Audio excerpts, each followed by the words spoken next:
Alrighty, good evening, everybody. Welcome to the Combined Education Policy and Directions Committee and Operations Policy and Planning Committee meeting on March 6, 2023. I'd like to begin with the acknowledgement of traditional territories. The Greater Victoria School District wishes to recognize and acknowledge the Esquimalt and Songhees nations on whose traditional territories we live, we learn, and we do our work. Can I get a mover for approval of the agenda? All right, that's moved by Trustee Duncan. If there are no amendments, if anybody has any amendments, I'm not seeing any hands, so hearing none, all those in favor?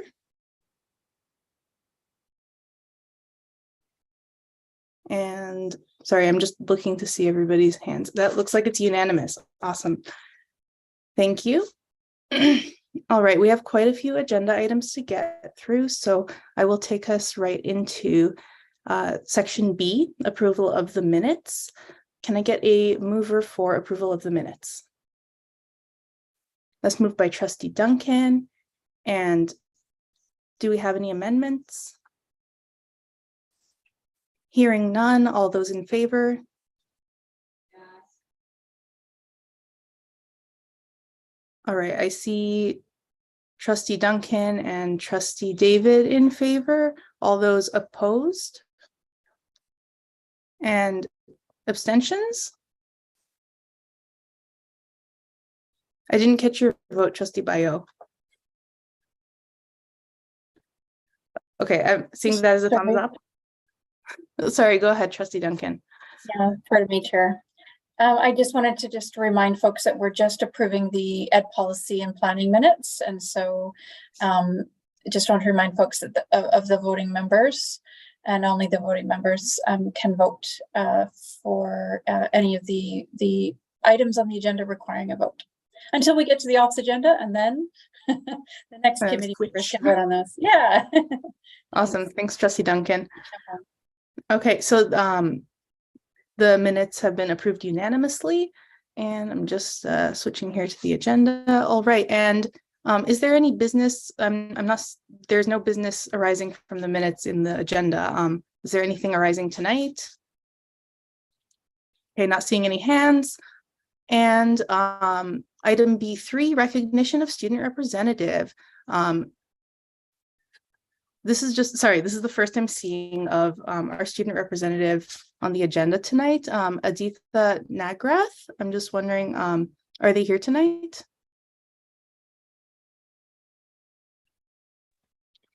No, the student rep is not here tonight.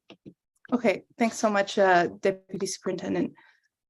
Okay, moving on to section C of the agenda. I'm going to pass it over to Matt Christie for item C1, sanctuary school policy. Good evening, everyone. Can everybody hear me okay? Awesome.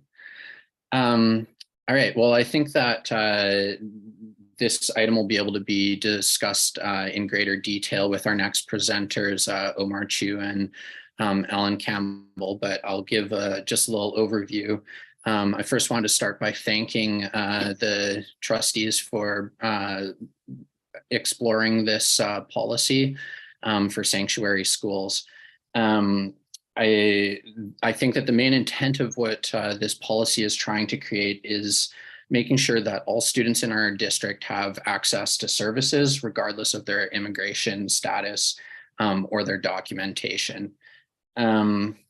This is a policy that's supported by the United Nations Declaration on the Rights of the Child, because every child has the right to education, and there's been various other legal points that have been made over the last couple of years that continue to reinforce that it's totally within school districts' power to investigate these sorts of policies and to implement them. And I think that that'll be talked about a lot more in the next presentation that happens here. But I think that as a school district, it is certainly our responsibility to support all students in our community and the most marginalized students that we have in our community. That's often students who are the most precarious or ones that have uncertain immigration status. And so the intent of this would really be to make sure that our schools have policy in place to ensure that we can intake students that have uncertain immigration status, and that the administrators are familiar with the procedures for that they know how to ask those things in respectful or ask about in respectful ways, and ensure that our schools don't inadvertently end up making it unsafe for families to send their kids to school by alerting the immigration services to the presence of that family in the community. So this is a policy that the GVTA is fully in support of. I know that the GVTA president, Ilda Turcott, has sent a letter in support of this motion as well. Obviously, as teachers, we generally care and want the best for our students. So that's another piece that I think this will just really help to continue to ensure that students have access to education in our community here. So that's all that I wanted to say about this. And I think that the next presentation will give a lot more of the details around how this policy could be implemented. So thank you. Thanks very much, Matt. Unless there are anything arising from that or any questions, I'd like to move us on to item C2 of the agenda. If I can turn the page. There we go. Okay, item C2, I'm going to pass it over to Omar Bakur, Alan Campbell, and Julie Diesta. Go ahead. Hi, my name is Omar. I think there might have been a bit of a mistake when we wrote to the district. My name is Omar Chu, last name CHU. And I am a member of a group called Sanctuary Health, and I'll let Ellen introduce themselves to as well. Hi, my name is Ellen Campbell. I'm a representative from Rama Isla. I'll let Omar go first here. Sounds good. Yeah, so I'm a member of a group called Sanctuary Health. I'm calling from the unceded territories of the Coquitlam First Nation, shared with Tsleil-Waututh, Katzie, Musqueam, Kakad, Squamish, and Stella Nations, which is on the mainland. We are a group that advocates for access to services based on need, not on immigration status. And part of that comes from an understanding of the exclusionary and exploitative nature of our immigration system that puts people in very difficult situations. And I think that's important to set that context, that we have a set of immigration laws that empowers employers, empowers spouses, Canadian spouses, employers, immigration consultants, all sorts of certain private colleges also that use our immigration system to extract resources and to abuse and exploit people, and they use the Canada Border Service Agency as their muscle, but to threaten people of deportation. And that's the context that we're in, and part of the Sanctuary Schools policy is about addressing the system and trying to make sure recognizing the right to education for families that are living here. And so often with Sanctuary Health, we're advocating for better and more inclusive laws. But in the case of the School Act, the Sanctuary Schools policies are actually implementing the intent of the School Act. When the School Act was passed initially back in the 80s, early drafts limited the promise of public education to citizens and permanent residents. But the BC Teachers Federation, the School Trustees Association, many groups wrote and said, well, that's not right, because there's all these other people, children here, who also have the right to education. And that's why the terminology in the School Act was changed to ordinarily resident. And so when we're passing sanctuary schools policies, what we're doing is we are implementing the intent of the School Act that way back in the 80s, people were was intent in the drafting of that legislation. And so really I'm partly asked to present so that I could answer questions. Our group has worked with many families with trying to register in various school districts across the Lower Mainland, and also worked with assistant superintendents and directors of international offices and school boards in implementing sanctuary schools policies in other districts, such as New West, such as Surrey, such as Vancouver, as well as speaking to the province. So we've reached out to the previous Minister of Education, Minister Whiteside, and had a meeting with her, as well as Joanne Armstrong, who's a compliance program manager in the finance department, and to really get an understanding of how the province understands these sanctuary schools policies, and that the students that get registered under these policies receive funding from the provincial government under the guidelines. And so happy to answer any questions you may have about those, but that's the introduction. Ellen? Thank you so much, Omar, and just want to hold up Omar and Senan and Julie Diesta and Matt for really being champions of this, putting this policy together in this motion for us today. Wanted to also just highlight, so Rama Isla assists migrant workers on Vancouver Island. We're based primarily in the Lekwungen and Husainich territories, although I'm up here in Malahat Cowichan territory, and so provide some of that support for migrant workers and some of the issues that migrant workers are facing, including issues of immigration and having a place for children to come to school. So I just wanted to bring you through some of the key points in the policy, just very quickly here, as I'm seeing our time is running low. Omar brought out those key elements that form the recitals of this policy that we're putting forward today, drawing on the BC School Act, purpose of intent of the Immigration and Refugee Protection Act around allowing children, regardless of immigration status, to study. Also drawing on the United Nations Convention on the Rights of the Child, Articles 28 and 29, around children's rights to education, as well as BC School Trustees Association's directives around removing barriers to the registration of students with precarious or no immigration status. And then drawing on, of course, the incredible work of Omar and others around New Westminster and SD23 and SD36 and 39, and their work around sanctuary schools policies and other registration procedures. This policy in particular, looking at the responsibility section, looks to find ways to establish the ability for families who don't have the ability to provide information.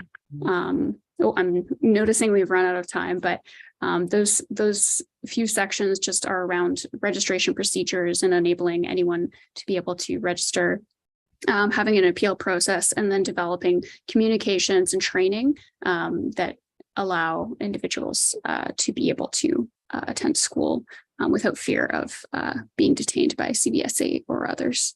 Thank you so much. Thanks so much for that, Omar and Ellen. If there are no questions about that arising, Trustee Kwan, please go ahead. Yeah, I just wanted to say a quick thank you to both Omar and Ellen for coming and speaking to us tonight. You've certainly given us a lot of information and food for thought. So you know, on later on our agenda, we actually have a motion on the floor already for putting forward to the board to develop a sanctuary schools policy through our policy subcommittee. So, I think the information you've provided goes a long way to helping the committee and really coming up with a great policy. So I just wanted to say thank you again for, and Matt as well, for coming and speaking to us and putting this at the forefront. Thanks, Trustee Kwan. Go ahead, Trustee Duncan. Yeah, thank you, Chair. Yeah, and thank you to you all for being here and just speaking to us, and for the effort that you made in putting together a draft policy. And I note that you did so in line with our bylaw on the development of policy, and so I think certainly that will be part of our discussion when we get to that agenda item under new business. You know, I think I certainly want to honor the fact that you've gone to the effort of putting together a policy proposal, and later in the agenda we can speak to how that might be utilized in our process as a board, should the board support considering developing a policy moving forward. So thank you so much. Really appreciate your efforts. Thank you, Trustee Duncan. Go ahead, Trustee Painter.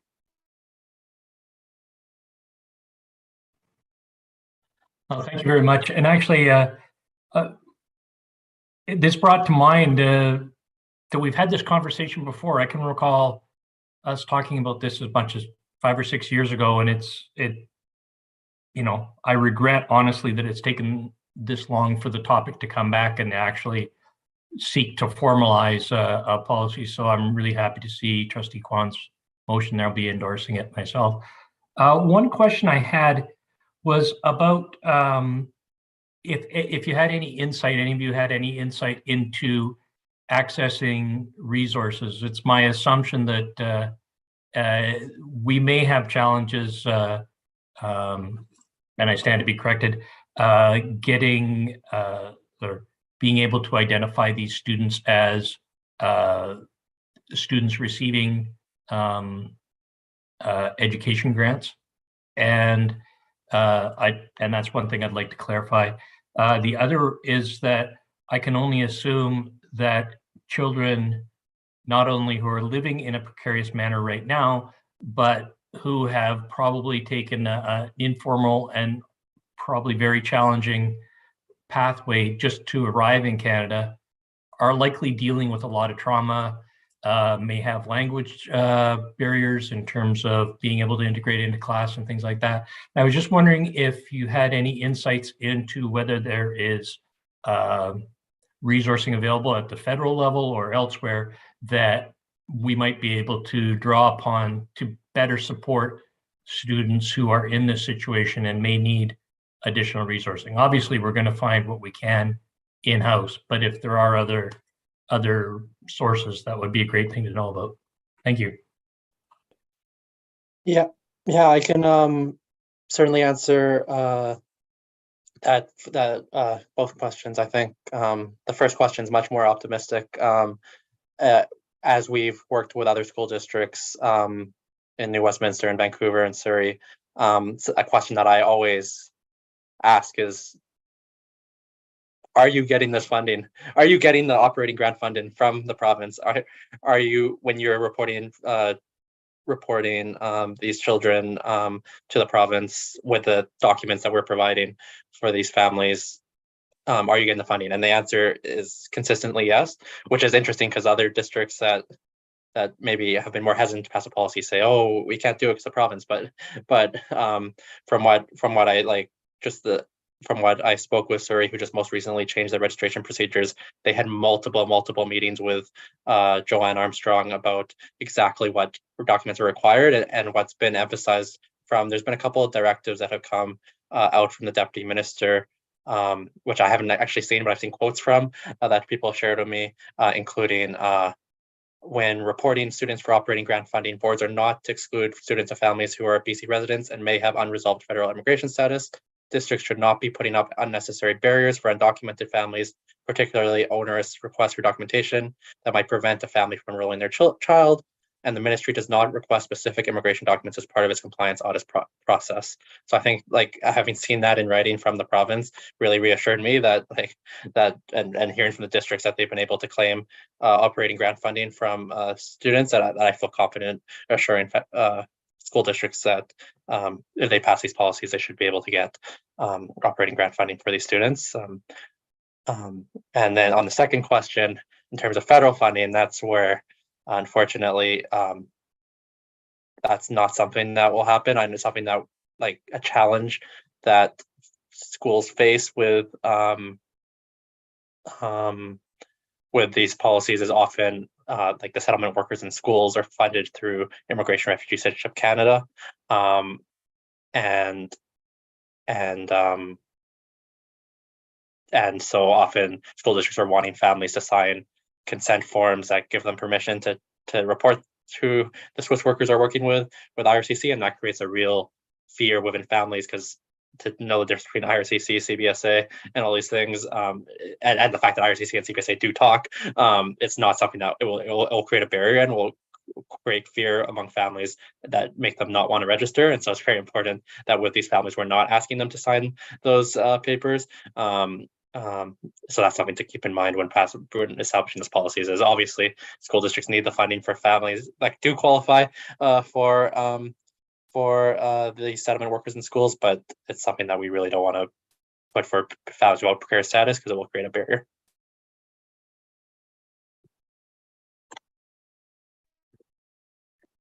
Thank you everyone for your questions, and thank you so much, Omar, for all of the excellent answers. I'd like to move us along to item C3 of the agenda. That would be FESL. So I'm going to pass it over to Deputy Superintendent Caldwell. Thank you, Chair. You'll find in your packet there's a memo there from District Principal Sean McCartney. Sean and Marnie will be presenting tonight in continuation of our work with FESL, with the strategic plan, and with our work with the Ministry of Education as well. So I'll pass it over to Sean and Marnie, and they will lead you in a conversation on the Inclusion for Learning strategy. Thank you, Sean and Marnie. Thank you, Harold. Good evening, everybody. My name is Sean McCartney, and I'm a district principal on the district team, and my portfolio is predominantly connected to learning support and inclusive education. You'll see that in the packet with a bit of a backslash. Yes, so that's the name of the work that I do, and Marnie's joining me, and yeah, I'll let Marnie introduce herself too. Hi, everybody. I'm Marnie. I'm the Director of Facilities. So we're here to provide a brief but fairly important update, and I think it's important for a few reasons. First of all, it's a celebration of a multi-year project, so I think we have a couple of trustees who were part of the board at the time when this first came about. So it's exciting in that it's a celebration of a multi-year project and interdepartment collaboration. I know we've got members of finance here as well, so a small snippet of success. So this is connected to the Inclusion for Learning strategy, and in the pack-up, the original document from way back in the 2018-19 school year is there for reference as well. But with a new board, we kind of have to unwind and rewind to take you on a quick trip back in time to the 2018-19 school year. So I'm going to share the screen here, and give me 1 second, and I've got some slides and or the materials in the pack-up. Here we go. Let's see if I can advance the slides.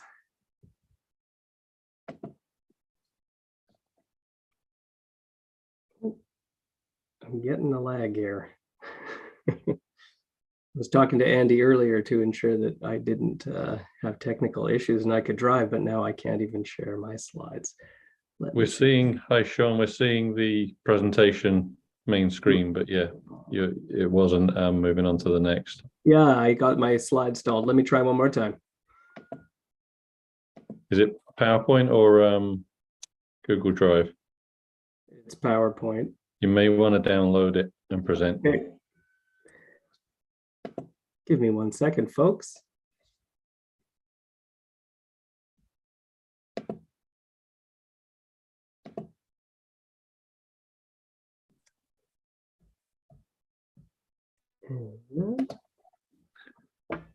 If you still have lag, send it my way and I can do the slides for you. I think we're good. I had done a pre-download. So hopefully that means that this So I'll come back now.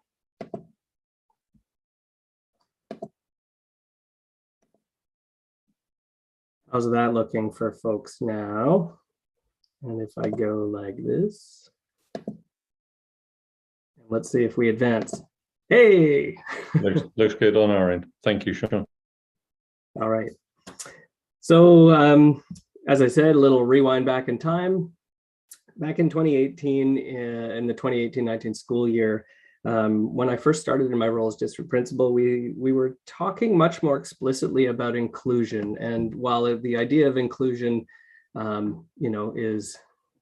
is decades and decades old for many champions and firm believers in inclusion, it was an explicit shift in our district to start really talking about it. And part of that conversation surfaced the need to also look at the infrastructure required to support inclusion.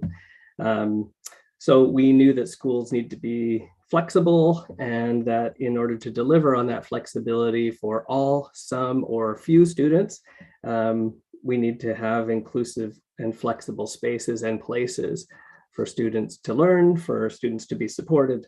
And we had some existing inequities for spaces for staff and our professional staff, itinerant staff, learning support teachers, folks such as SLPs, speech language pathologists, et cetera. And then as well as flexible spaces for meeting students' various sensory needs, and that is different depending on the level of school. So that original strategy document I referenced was created to address those challenges with a bit of a plan. And on the slide there, it outlines pretty much what it resulted in. And I'll keep going. So back in the day, as you heard, that was a pretty focused strategy as a part of both the explicit work of our department at the time, and it connected directly to the previous board, the board's previous strategic plan. So it was directly aligned with the district mission and vision, some of the values of the previous board's strat plan, as well as the two strategic goals listed on the slide here, focused on learner success and vulnerable students.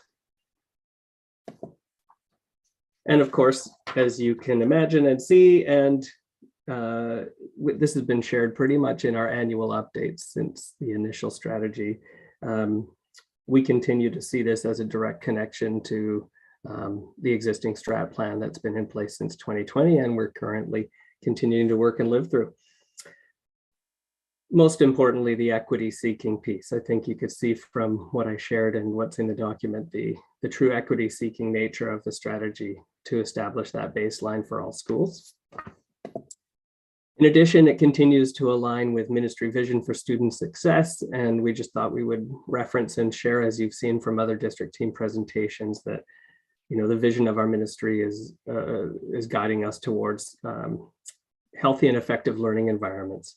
And of course, we know that that infrastructure is critical for that. All right. So again, a brief overview and a story. For some of you, it's an annual update, and for some of you, it's an update from how this has gone since 2018. As you can see from some of the notes here, I think the strategy document was maybe optimistic in terms of a projected timeline, and we also had a pandemic thrown in there in the middle, so not to mention all kinds of interesting adjustments with labor shortages, et cetera, in facilities department as well. So we've had all kinds of pivoting, and so it's been a good challenge for our team, and I think we've done a pretty successful job of extending those timelines, but continuing to move the project forward with the targeted funds. The emerging space needs bullet there is talking about reprioritization. So while we had a baseline from 2018-19, as we went through the boundary review and then some schools changed, we had to adjust some of those priorities based on the existing needs that we were seeing in terms of equity and space needs. So some schools maybe had flexible spaces, and then as they needed to add classrooms with enrollment growth, for example, lost ability for some of those flexible spaces. So it was part of that dance and reprioritization. As of this February 2023, as the memo indicates, the targeted funds, both capital and operating from back in the 18-19 school year, are now spent. And you can see a summary of the overall supports for all schools. And then, so basically we had every school in the district supported with either funding or a centralized purchase of sensory supplies and equipment, and some continuing to upgrade and update those supplies. And then 40 of our 48 schools were supported to create spaces. The remaining 8 consistently stayed as schools that had the available space. Those were predominantly our larger middle and secondary schools who continue to have flexible available spaces for professionals and for students. And then in addition, as shared in a few of the annual updates, we had emerging accessibility needs around low vision or blind students moving on to some of our middle and secondary schools and needing to upgrade physical plants in terms of braille spaces and signage in order to support their accessibility.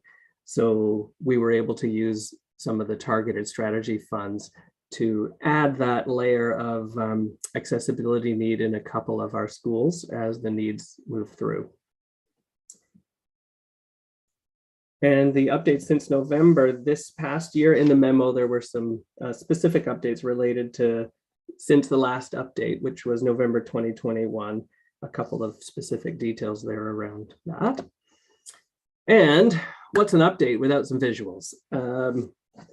So what did this actually look like? It was quite the challenge, and Marnie and team, members of the facilities department, have really been super creative. So it was quite a journey of visiting a school, trying to find space where there didn't seem to be any space, and getting very creative. And most of this was about sorting and culling storage needs, getting creative with where we could repurpose storage to in order to reclaim spaces. So it's been a pretty exciting and flexible and creative project. You can see a couple of examples of book rooms, art rooms, paper supply storage rooms. We were able to repurpose locations for some of those storage needs, and then to start to recreate things. So this lower picture here on the lower right side, what was kind of a book room, storage room, we added a window and some ventilation, and we were able to create a kind of a dual storage room, but a professional space for adults to actually meet and work with kids. So it was a couple of great examples. And then of course, even better to see some of these spaces with kiddos in them.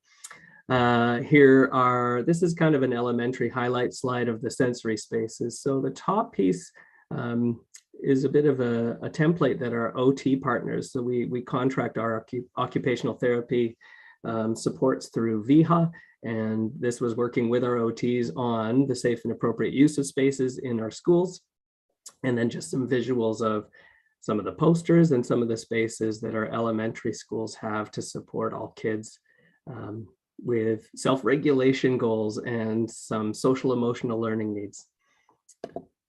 And then here's some examples of middle secondary where we had, you can see a bit of a twist from, while we still have some sensory supplies and equipment, as kids age, the look and feel of the rooms and the way they want to interact with their peers changes, even though they still benefit from the sense of flexible spaces. So you can just see the sort of chill zones, and I love the good vibes pillows on the chairs, where in some of our middle and secondary schools, we're looking at equipment and supplies and spaces that support kids with where they're at developmentally and with engaging with their peers.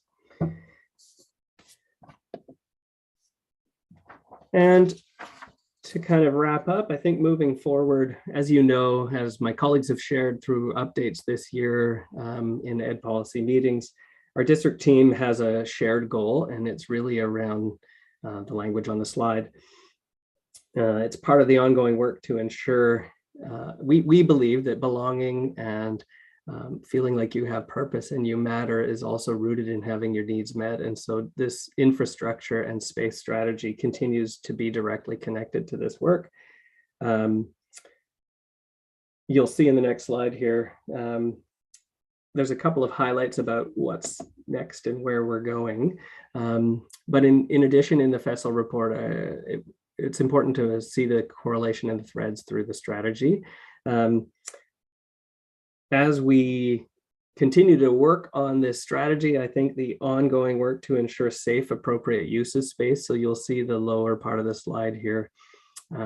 That's going to be kind of ongoing work for the rest of whether we're adding spaces to schools or not, or maintaining spaces, continually coming back to supporting how we use them effectively, how we partner with adults, itinerants, community partners.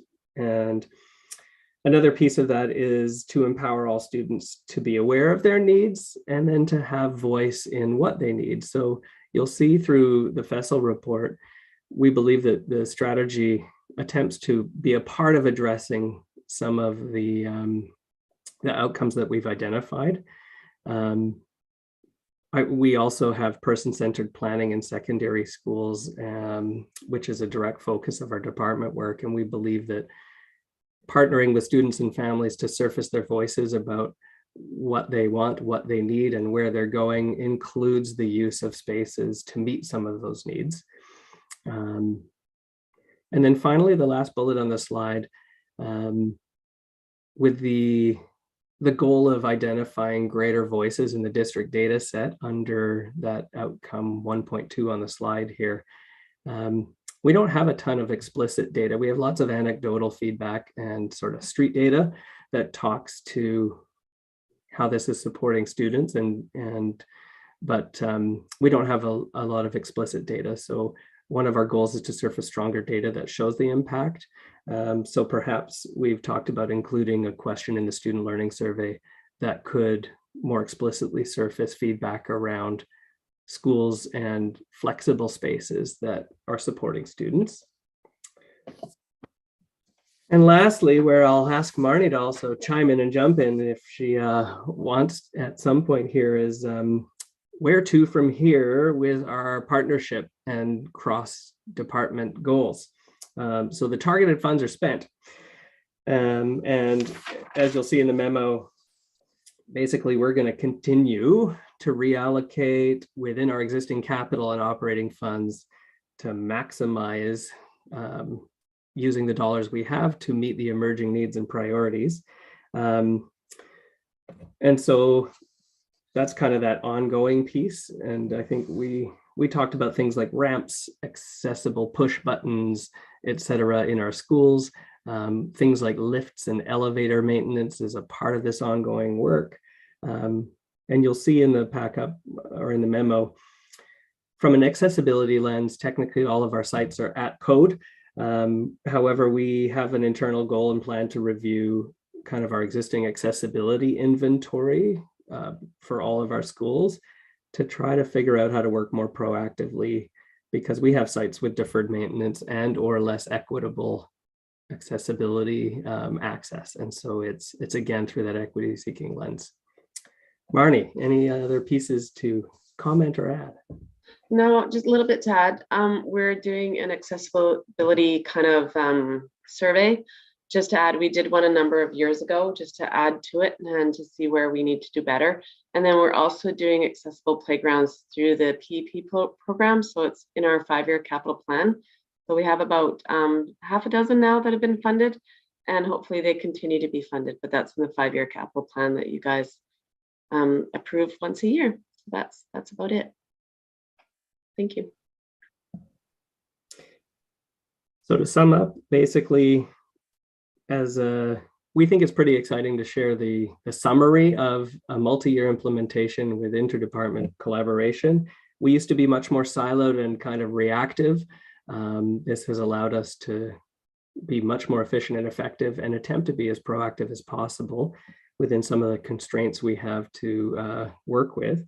But yeah, we're committed to continuing the work to move forward and trying to maintain the base that we've now established. And that's the end of the formal presentation. Happy to field questions or comments.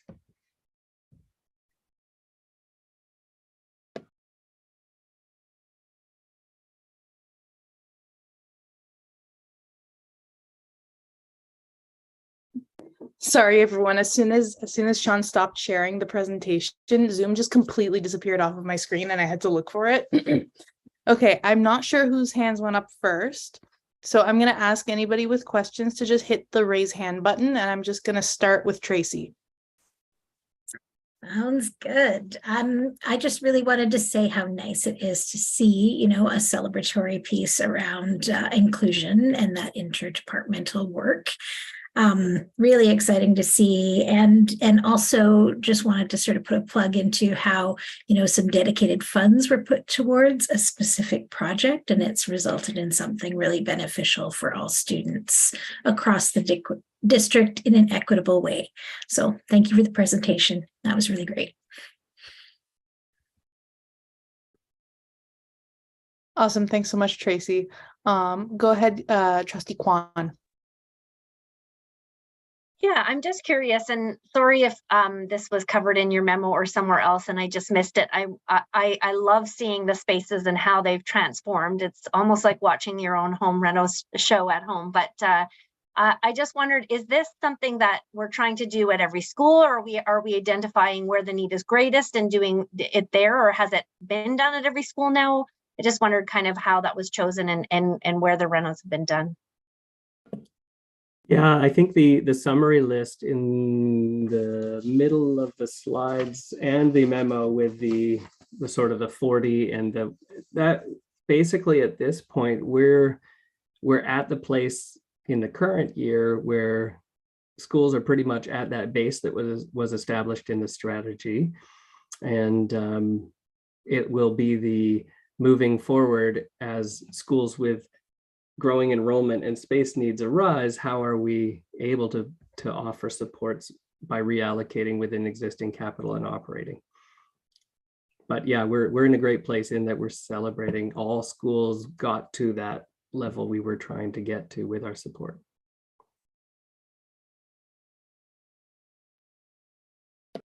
Excellent. Go ahead, Trustee Painter.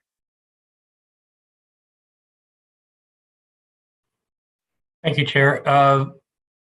Two questions, sort of looking on the, I don't know if it's quite facility side or planning side, but I'll just throw it out there.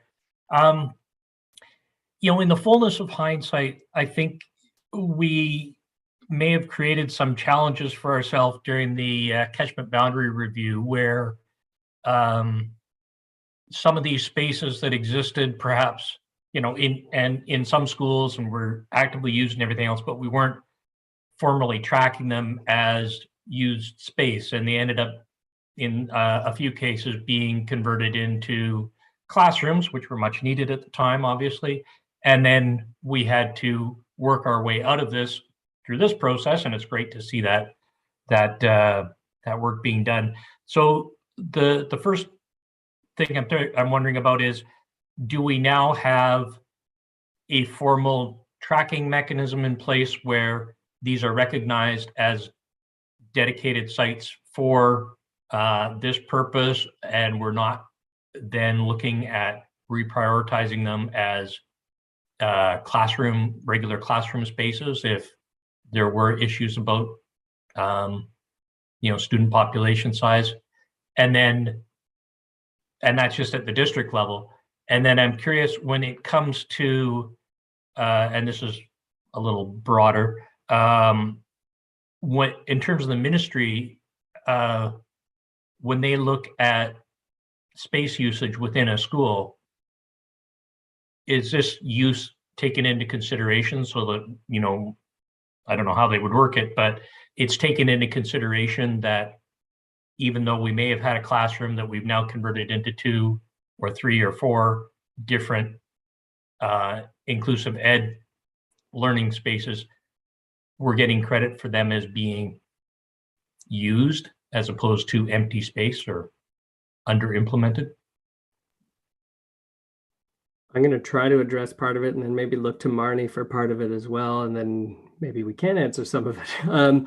The tracking question is a good one, Trustee Painter, in that I think we've got a good sense of the physical plants. The strategy has been explicit out of the gates in 1819 to, we haven't created any new spaces that could be deemed classrooms. And so we've learned in that in the eyes of the ministry, a classroom is a classroom and needs to be used to open classrooms if they're needed. And so the beauty of the majority of the new spaces we've created, they can't be converted into classrooms because they're not seen as classrooms on our physical plans and wouldn't be deemed as that. So in some of the schools where they've had the luxury of space and they still have some rooms that would be considered classrooms, that's where we may run into those pinch points down the road if their enrollment changes and they grow. And so I hope that answers that question. So we're able to track that, and we're confident that the spaces that we've created with the targeted funds won't need to flip back into classrooms. And then in terms of the ministry seeing. And I realize that one's not necessarily an off the top of one's head sort of thing, but yeah, I'm just wondering about space allocation because that does factor into, things like seismic funding and other such things. So just curious. Thank you.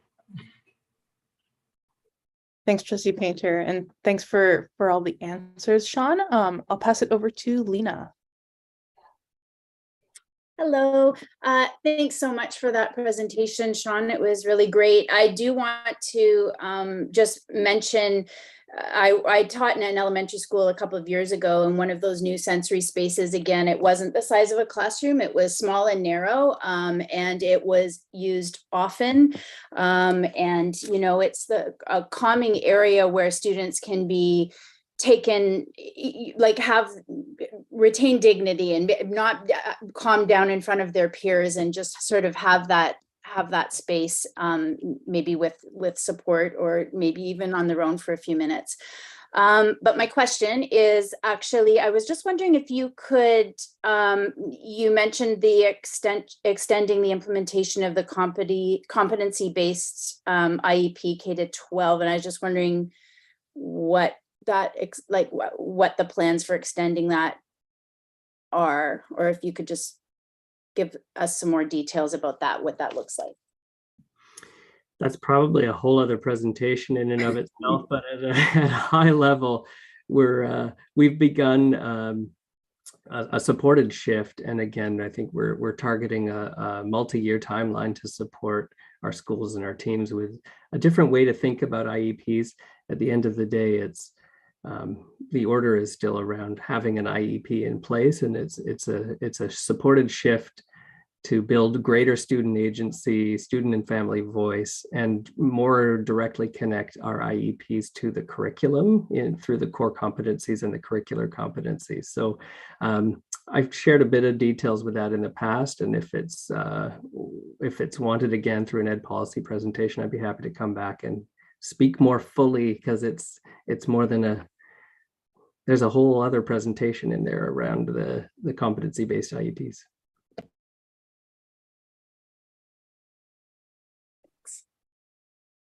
Thank you. I'd like to pass it over to Trustee Duncan for the last question, and then I'd like to encourage us to move on to the next item of the agenda, just because we have a lot to cover.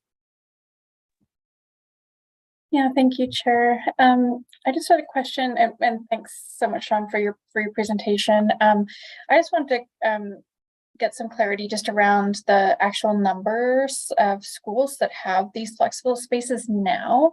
So when I was reading the presentation, so basically all 48 schools have flexible spaces, but 40 of them were able to utilize the extra funding that the previous board put forward.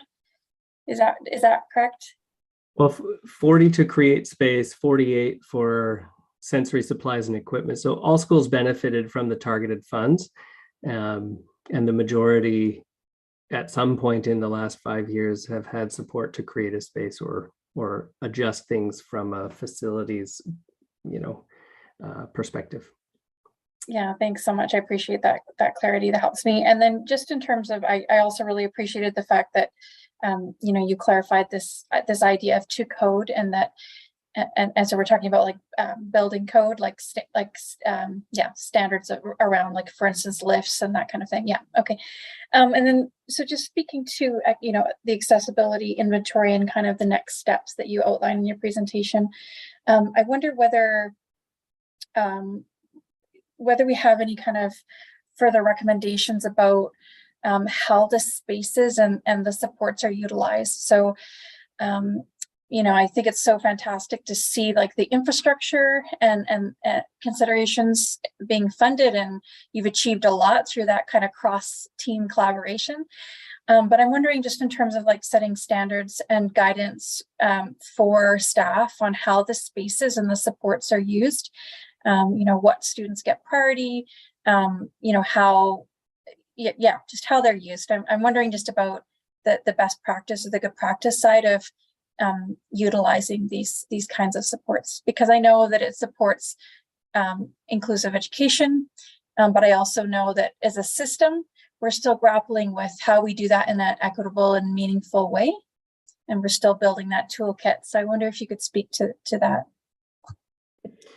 Yeah, and briefly, I kind of mentioned it or included it there, but it's maybe lost there. From the get-go, we've been partnering with our professionals. So it's primarily our occupational therapists and physiotherapist colleagues, but especially our OT colleagues who work in that field of sensory needs and self-regulation. And so they've continued to support us with sort of those ongoing best practice guides and considerations. I think it doesn't go as specific to who would benefit, because I think every school has different needs at different times, and that can be different year to year, day to day, hour to hour. The intent is space is designed for all, and then and again, there's been a lot of work with our school-based teams and our itinerant specialists to partner within each school context to live through those guidelines and the guiding considerations. So there has been a fair bit of work that has gone into ensuring consistent, safe, and appropriate use of space. And that kind of, obviously it's all and then some and then few in how we've discussed and described some of that. And I hope that answers it without including all of the details in the backup. All right, thank you so much. I'm going to move us on to the next item of our agenda, C4, Human Resources Memo and Presentation and the EA update. And I'm going to pass it over to Director Baer. Good evening. Thank you very much for allowing us to present tonight. I don't want to go through the entire memo, but I'm going to just give you the highlights of the memo. I anticipate that the report has been reviewed by trustees and others, but I'll be happy to answer questions at the end. Basically, the report contains two main parts. The first part is the context. So we wanted to identify for trustees some of the issues that we're experiencing with respect to educational assistance, some of the external factors that are providing pressures with respect to educational assistance. And then on the second page of the report, we wanted to give trustees an indication of what are the official qualifications for EAs, and also give trustees some idea of what we have done in terms of expanding work experience equivalency and also expanding academic equivalency in order to increase the pool of individuals that are available for our EA roles. The main part of the report, the second part of the report, deals with strategies and initiatives that we are putting in place to alleviate some of the educational assistant staffing shortages. And we've broken down that section in three parts. First part, or three categories of initiatives. First category of initiatives is initiatives that have been implemented over the past few months during the current school year. Second category is initiatives that are in progress or under consideration for implementation in the balance of the school year. And then the third part that deals with a few initiatives that are outside the jurisdiction of HR but we wanted to talk to trustees about those. With respect to the first category, we've given you information on 8 initiatives or strategies that we're continuing to put in place with respect to trying to alleviate the strategies. Those are listed on the 3rd and 4th pages of the report.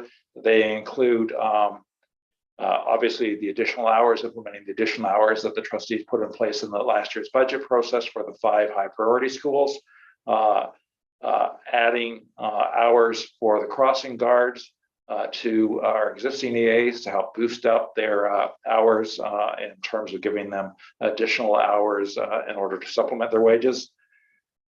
The third of those initiatives is we used to require that EAs work for us 5 days a week if they wanted to be on the spare board. That, of course, limits individuals who may not be available 5 days a week, and we've removed that requirement. So individuals can work for us from anywhere from 1 to 5 days per week, and that has encouraged additional individuals to apply for the position without that restriction.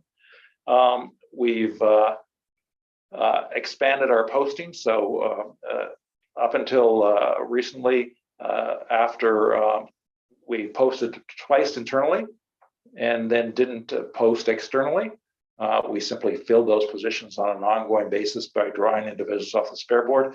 We've actually now moved to posting positions externally because it does a variety of things, and it makes sure that individuals are aware that there are EA positions that are available at this board, and encourages them to apply, especially those that are in another position in employment elsewhere and can't see a shift just to the spare board where there aren't guarantees of hours, but are looking for continuing positions. So we've expanded how we post. We had, due to staffing considerations, have been only interviewing individuals every couple of months. So individuals would apply to an ongoing posting. We would hold those applicants up until we had a significant number, and then we would do interviews. We've changed that process, and we're now doing interviews on an ongoing basis, as Tammy can attest to. She seems to be doing interviews almost daily or every other day of applicants for EAs. And as soon as we move them through the interview process and the reference check process, we're moving expeditiously to put them onto the spare board list, so there isn't that lag any further. In addition, as we note at the bottom of the 3rd page of the report, we're working with the staff member in HR that monitors the automated dispatch system to try and ensure that where there are fail-to-fills, those fail-to-fills are equitable where possible.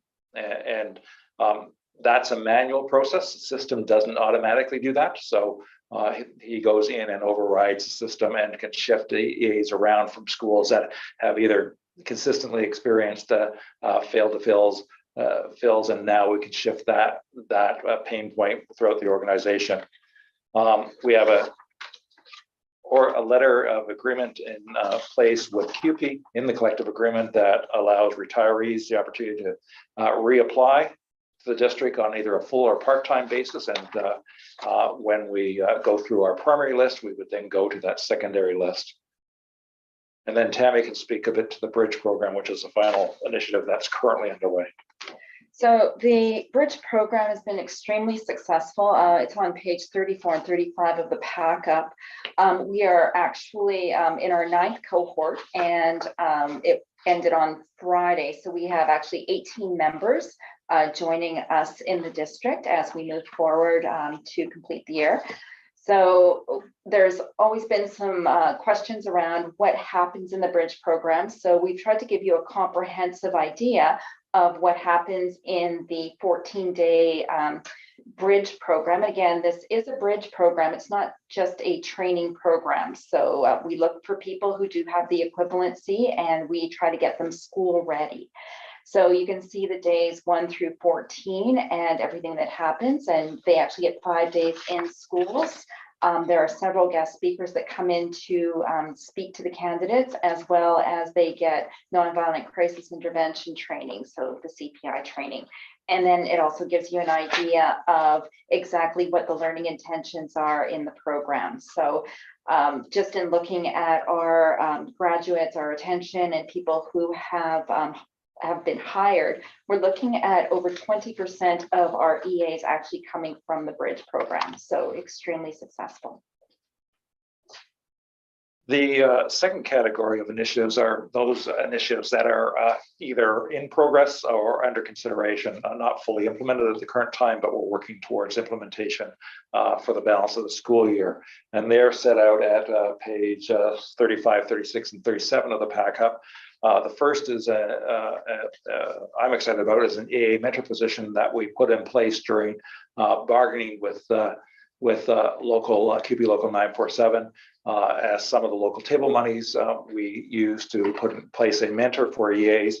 And at the bottom of page 35 and at the top of page 36, we've given you an idea of what the primary objectives are for those mentors, but we think that those will help us with the retention of employees by providing them with some support that up until this position gets put in place, we hadn't been able to provide on a regular ongoing basis. The second of the 8 initiatives in category 2 is professional development. And we continue to work with 947 to provide professional opportunities for EAs, similar to what we did back in 21-22 with the Learning and Growth series. It's our belief that by providing them with supports that assists both with the attraction and the retention of educational assistants. The next initiative set out at page 36 of the pack up in the middle of it is our partnerships with post-secondary institutions.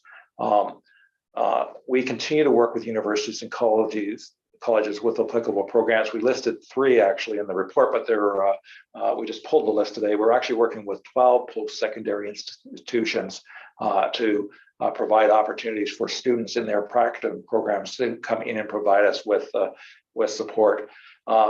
In particular, we're starting to have conversations with them. We know that a lot of those programs for students in their final year, they have a placement of anywhere from 2 to 3 months in the latter part of their school year. And we're looking at ways at which we can work with them to bring those students in, because at that point in the program, having gone through the 2 or 3 years of the program, those individuals have a wide range of experience, a wide range of initial placements, and a wide range of skill sets that we can utilize, especially in that final 2 or 3 months placement. And in fact, we are currently having conversations with one of the post-secondary institution with the potential to bring in approximately 25 or 26 individuals potentially for the last 3 months of the current school year. And we're working with them, to support our students in the short term, but also by bringing them in for those placements, we become hopefully higher on their priority when they graduate. So bring them in on a permanent basis for our spare board into our continuing vacancies. So we're cultivating those partnerships. And if we can have success with the other 11 institutions, the same way we're having success with the one, and getting 26 students in for the last 3 months of the current school year, we think that will go a long way to helping. And we also recognize that they can even provide some level of support and individuals with experience in their earlier placements as well. But that final placement is attracted to us.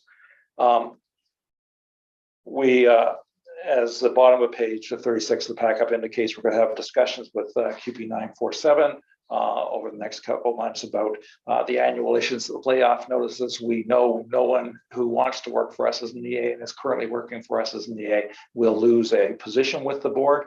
So we're going to work with QP and hopefully have some conversations, because we don't want individuals to get overly excited about the issuance of a layoff notice and start looking elsewhere, because we know there are lots of opportunities and we don't want to lose them while we just go through the staffing process. So we're going to have some conversations with QP about that. We're looking at hiring fairs. We've done lots of advertising, as the bottom page 36 of the packet indicates, but we're looking at doing some hiring fairs, both in person and virtual, not just for our EA positions, but sort of some of our other hard to fill positions, which include some of those positions in facilities, some of those positions in IT.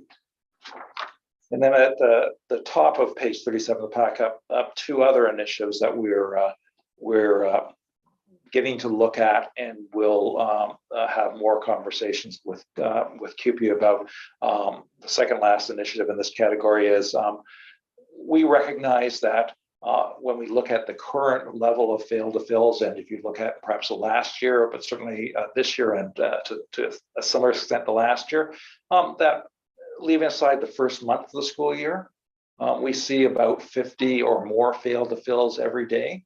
And what we want to look at is it possible to have a permanent supply pool for some of those EAs that are on the spare board have a guarantee of work for at least a good portion of the year, and it's only a question of where they're working in any given day, but they know they'll be working each day. And that gives them a greater sense of job security. It gives them a greater guarantee of hours, and it hopefully allows them to put a commitment to us as opposed to the other places where they're working, because we all know that a number of our EAs not only work for us, but they work for our surrounding boards, and they work for other employers that use EAs. And if we can give them that guarantee, that will give them, make us their priority.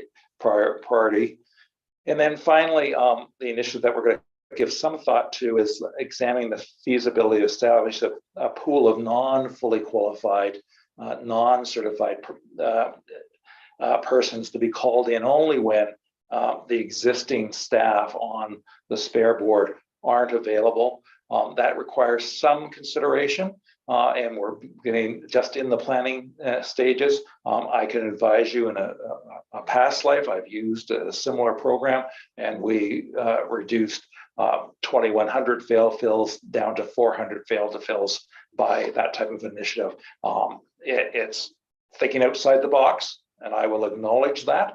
But quite frankly, when we are seeing 50 to 70 to 100 fail to fills on a daily basis, as we currently are, it's going to require some of that thinking outside the box.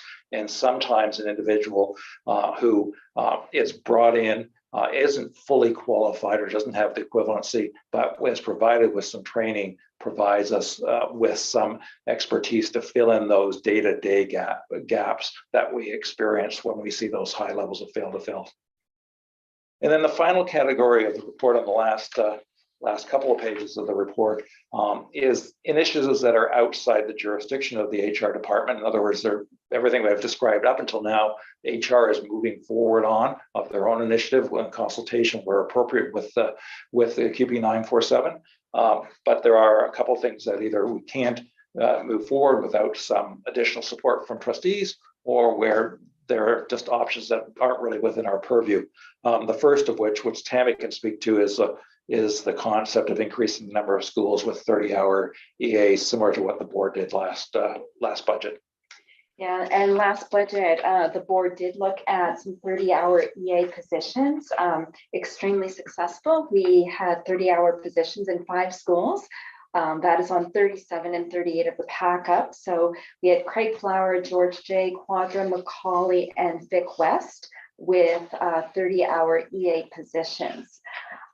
Just in comments from the administrators and speaking to the EAs, they were able to offer some professional development opportunities, collaboration time, more time for IEP meetings, more time to participate on school-based team, more flexibility. So it really did give them the time and the hours required to do their job effectively and efficiently.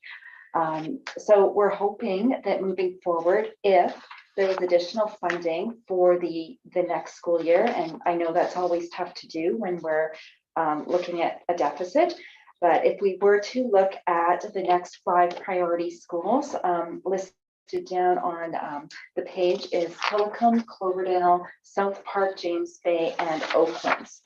The cost of an EA hour for the year between September and June has gone up, as everything else has, but the cost for the additional hours is listed in a chart. So we're looking at about $164,000 in order to get 5 more priority schools online for 30-hour EAs.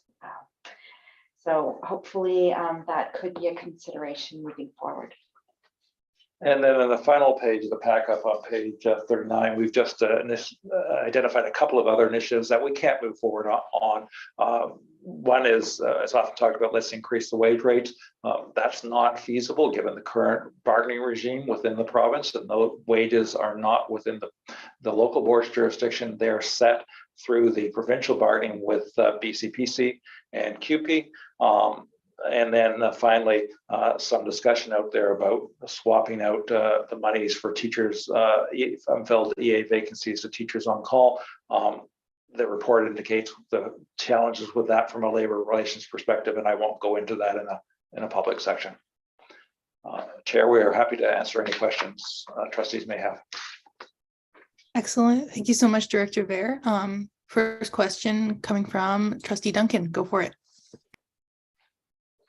Yeah, thank you so much, Dr. Vare, to you and to Tammy for coming back second month in a row, and for providing so much information about all the good work that you've done since then. And I'm just kind of blown away really by, just in a matter of a month, all of the changes that have been immediately implemented. And so I just want to acknowledge both of you and your leadership in making that happen. Thank you so much. I just wanted to speak to some of the initiatives, some of the things that are in progress, and in particular around this idea of offering permanent rather than temporary contracts, because we know we need folks, and so it's not as though we're going to be in a position where we don't have work for them if we offer them continuing. I think it's called continuing contracts. Is that right? Is that the language rather than temporary? Yeah. But so I wonder how quickly we can kind of move that forward, because I suspect that too will help us to both recruit and retain, especially kind of those qualified EAs, those EAs that are coming with a lot of skills. So I wonder if you can speak to that. And then I have a few more questions, if I may, Chair. But I suspect this is going to be a hot topic we all want to talk about, but I do have a few more questions as well. Thank you, Trustee Duncan. With respect to that item, it requires some conversations with CUPE 947 as to what that would look like and what that would entail in terms of the amount of time it works and what that would entail in terms of the commitment. So we're going to engage in those conversations with CUPE 947 realistically, to allow for those conversations to take place and for us to have full discussion. We're probably not looking at an implementation until the start of the next school year, if we can reach some agreement on that. But that gives us the next 4 or 5 months to try and sort out some of those details and what that might look like. Okay. Chair, I don't know, do you want me just to pause and then wait for like my other questions? I know there's some other folks with hands up, so I'm happy to just wait, and if you don't mind coming back for a second round. Yeah, I think if we just if you'd like to come back for a second round, that would be great. Go ahead, Trustee Painter.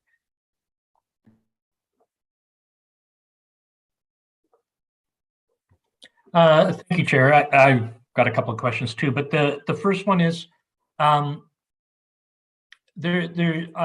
hear on a regular basis the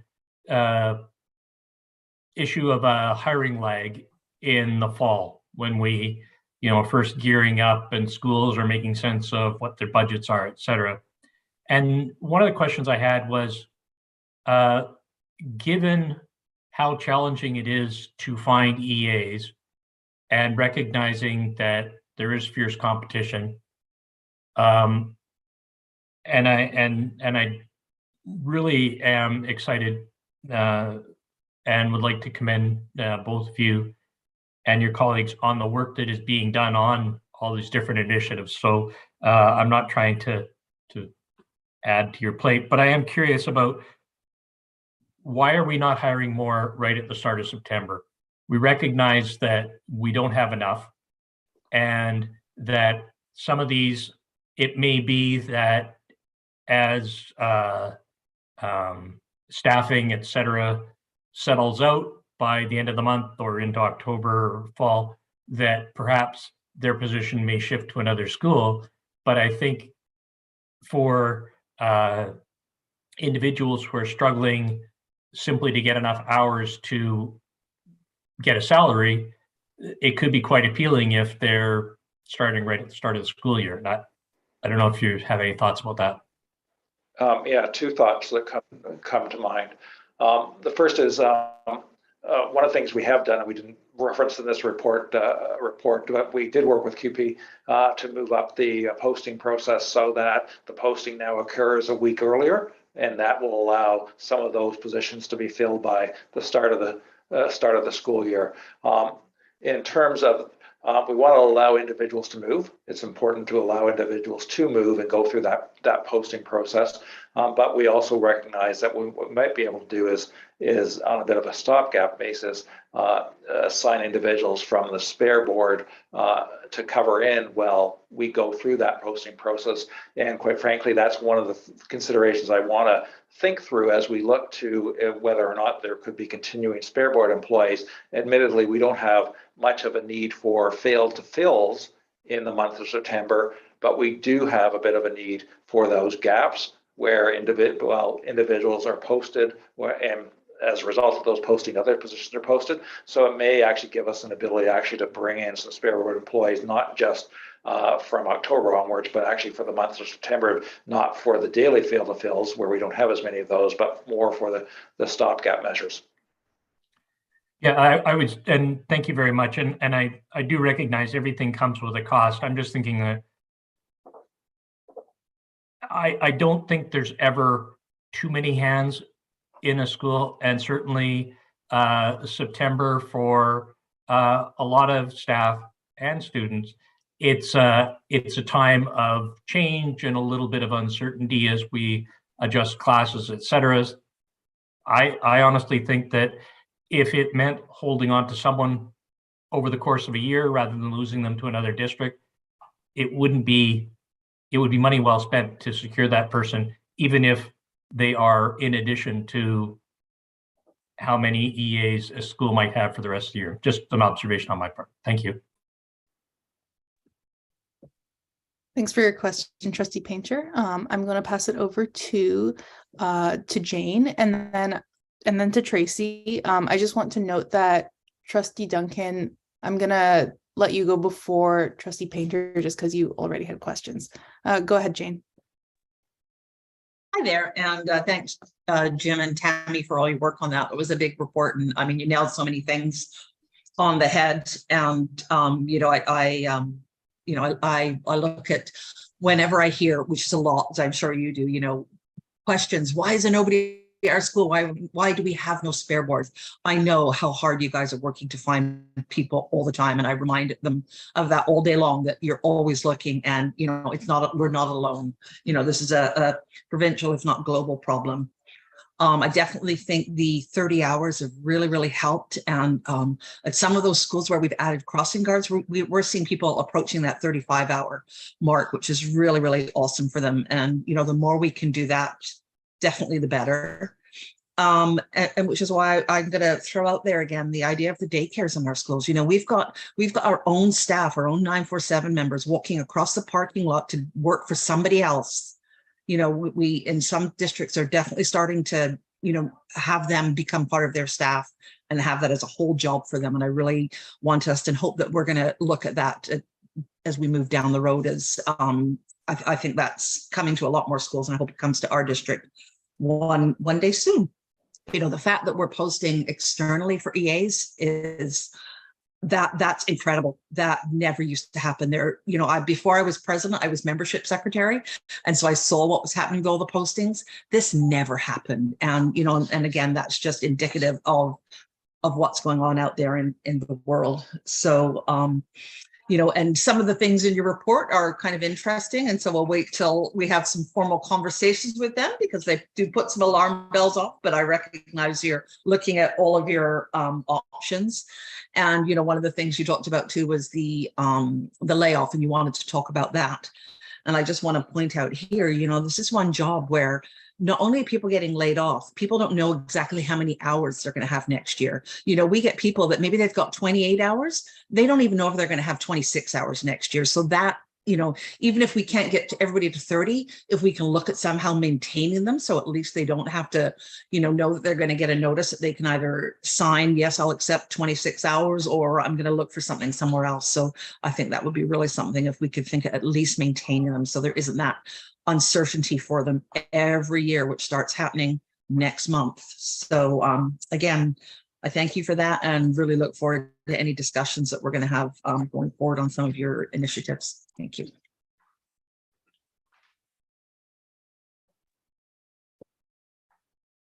Thanks so much for your comment, Jane. I don't know if Jim, if you have anything that you'd like to reply with, or if it's okay if I move on to Tracy's question.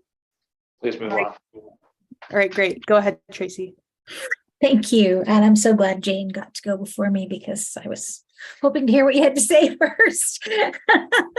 A lot of the questions that I had have actually been asked. So I just want to comment, you know, and I know that Jane mentions alarm bells and she won't talk about it further until later, but I'll talk about it now that I do have concerns about non-qualified and TTOC both staff, and mainly it's around health and safety, right?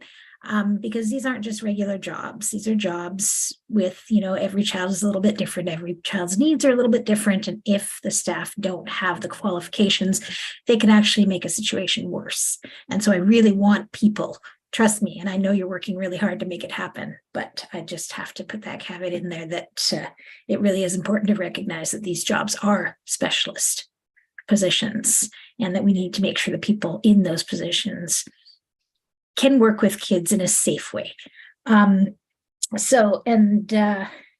also curious, you know, I'm so excited to see figures for what it looks like to have more full-time, well, 30-hour week. I'm still iffy on that being full-time, but hours. And I'd like to see what that would look like for other schools. And I know, you know, I'm not asking you to do it, but I'm just saying, like, we're still just kind of edging up a little bit. Like, you know, my kid's in high school and I can see, you know, she doesn't get the support she needs. They try really hard, but there's not enough support. You know, she really needs some things. So do a lot of high school students, and a lot of the parents I hear from with really significant challenges with their kids and concerns that start to escalate through the district are in high school.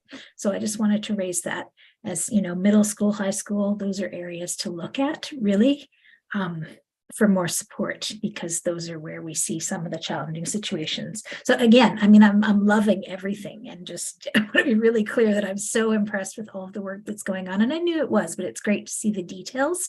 I'm just sort of adding.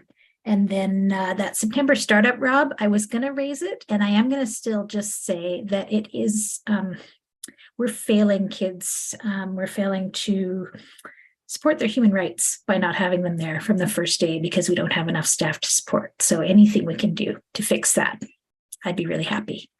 Thank you.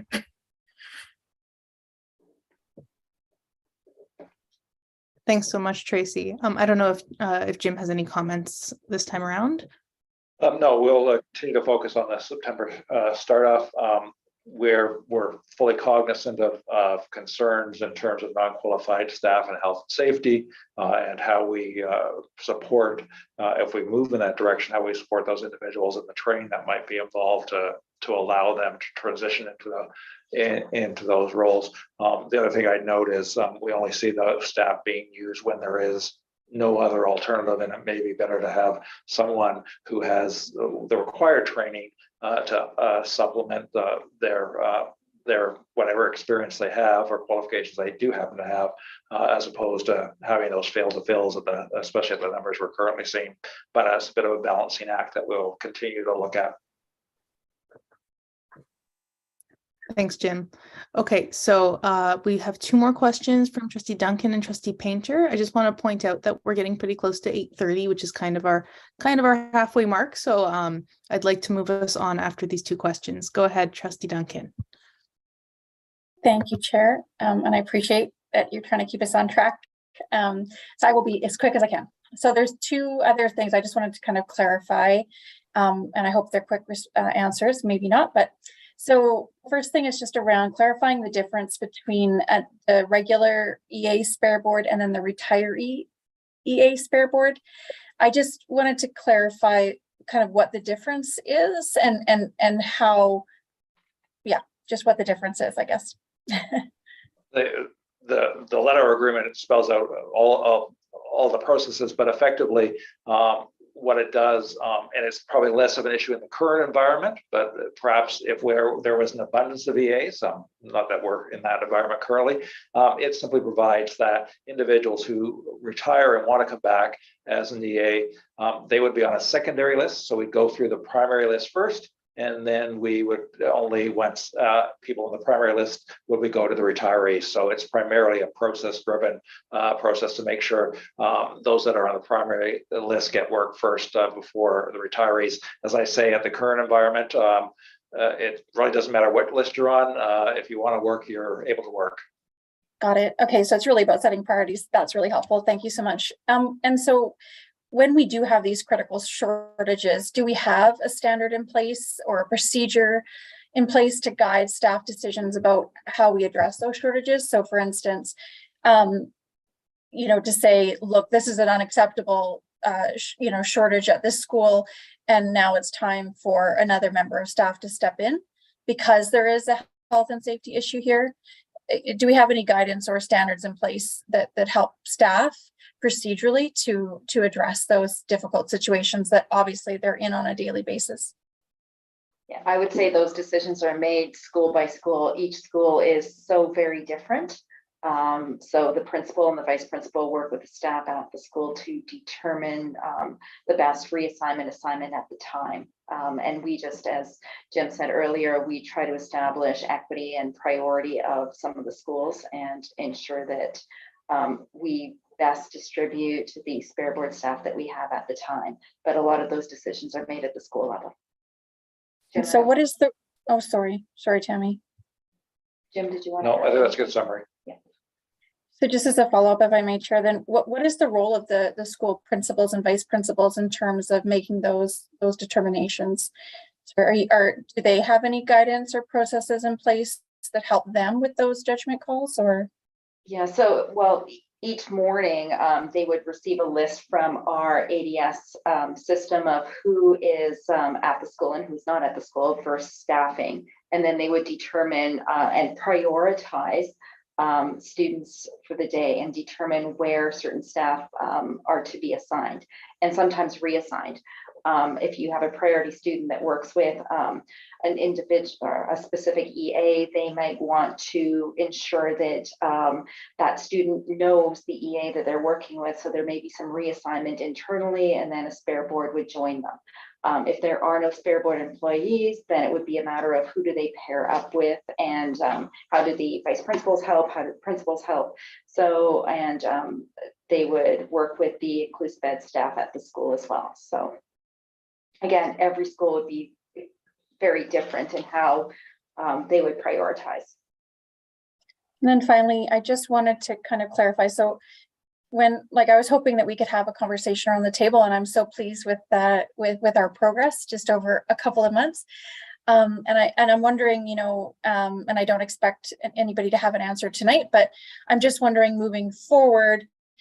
Initially, my idea was to have us start to, as a board, look at receiving a monthly report where we actually are tracking the failure to fills, and through the lens of one measure of moving the dial forward and improving really those situations, reducing them. But I'm also mindful, and I've heard loud and clear the feedback that you folks in HR are very busy, and you're juggling a lot with the resource that you have available to you. And so I guess I'm just wondering, the feasibility of having a regular, whether it's monthly or quarterly report, which would allow the board to kind of measure whether we're improving things and reducing those failure to fills. And again, I don't expect an answer tonight. It's just something that's in my mind, and I'm hoping that if you don't have any thoughts tonight, that we could start to think about and and have a discussion soon. Certainly, I can reply. We can certainly look at providing a report to board either on a monthly or a quarterly basis. It wouldn't be, we don't track it school by school, so to try and break it down school by school is too arduous for us, given our manpower and given our, quite frankly, the capability of our system. But we already have an existing report that pulls in the number of fail to fills, both with respect to EAs and with respect to teachers, because we are seeing some teacher fail to fills, although on a more limited basis, that we generate each month anyway. So we can look at how we might share that information with you. And I'm happy to share it, because what it will do for me is give the board an indication, if it looks at it year over year, what the progress is that we're making, and those numbers should reflect that progress. Thank you very much, Director Bear. Appreciate it.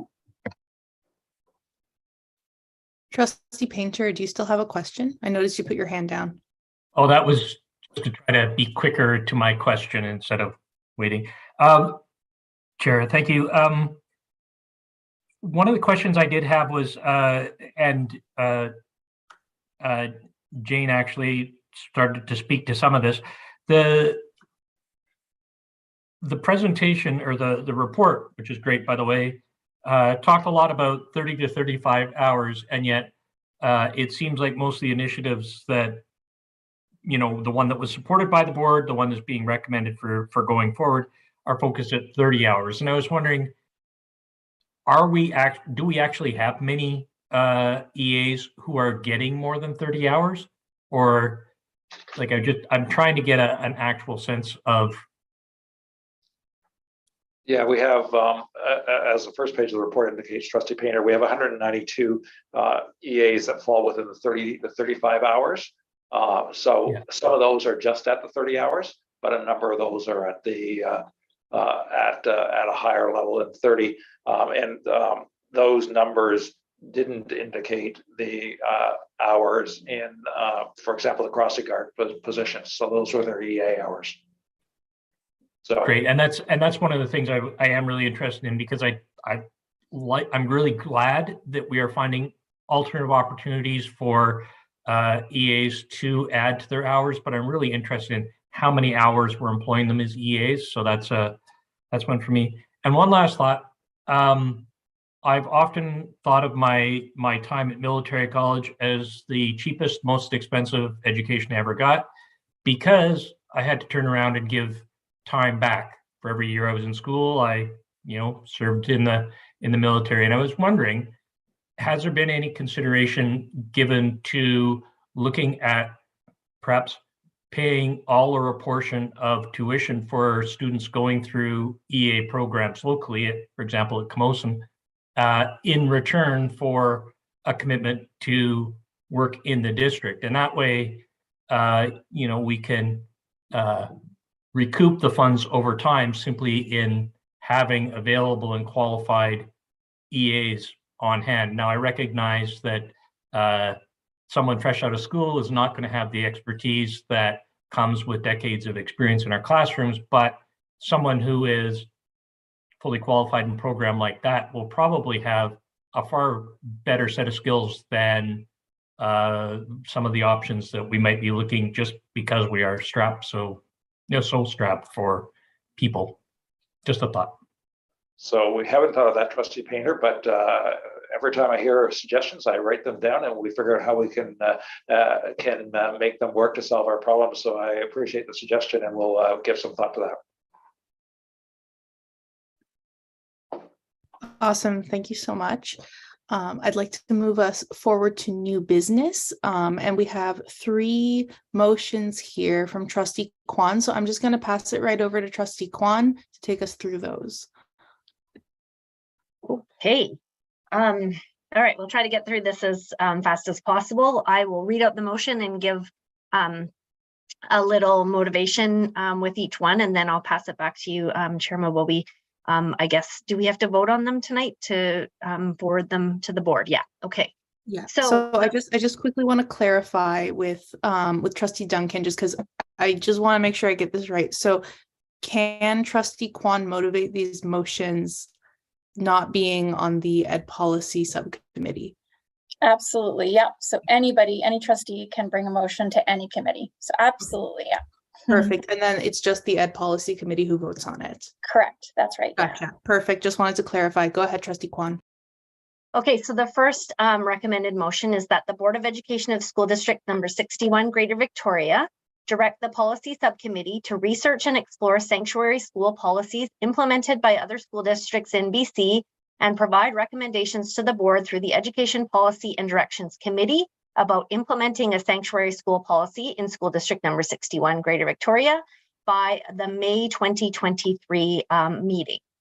And so my rationale for this, of course, I don't think it requires too much motivation. We've heard a lot about sanctuary schools already today, and I think a lot of great information has been presented to us, which will also help, I think, the policy subcommittee with coming up with something fairly quickly.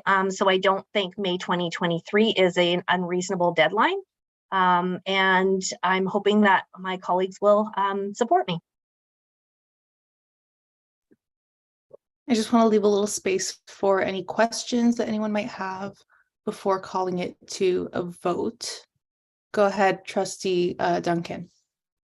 Yeah, so I guess what I wanted to just do, first of all, thank you to Trustee Kwan for bringing the motion forward. And I just wanted to suggest an amendment. And the amendment is basically just to kind of clarify a couple of things and kind of bring them back to our bylaw 9220 on the development of policy. So in that bylaw, it speaks to anybody having the ability. So like a member of staff, a trustee, a member of the public can bring forward a policy proposal for the board's consideration. And really, in essence, what we've seen in our packet tonight, presented by a few of our speakers, is a policy proposal. And so what I would suggest, and I will send in the chat so that you've got it, is just an amendment where what we do is we direct the policy subcommittee to consider the sanctuary school policy proposal submitted at the 6th of March 2022 Education Policy and Directions Committee by reference to sanctuary school policies implemented by other school districts, BC, and relevant provincial policy, and further provide recommendations to the board through Education Policy and Directions Committee by May 2023. So really all I'm doing is sort of adding a section, linking the motion back to the policy proposal itself that was submitted this evening, and giving a little bit further direction to the policy subcommittee about what it is we're looking to achieve. So let me just send that to everybody now, so you've got that, and I would move that as an amendment to the motion, to Trustee Kwan's motion.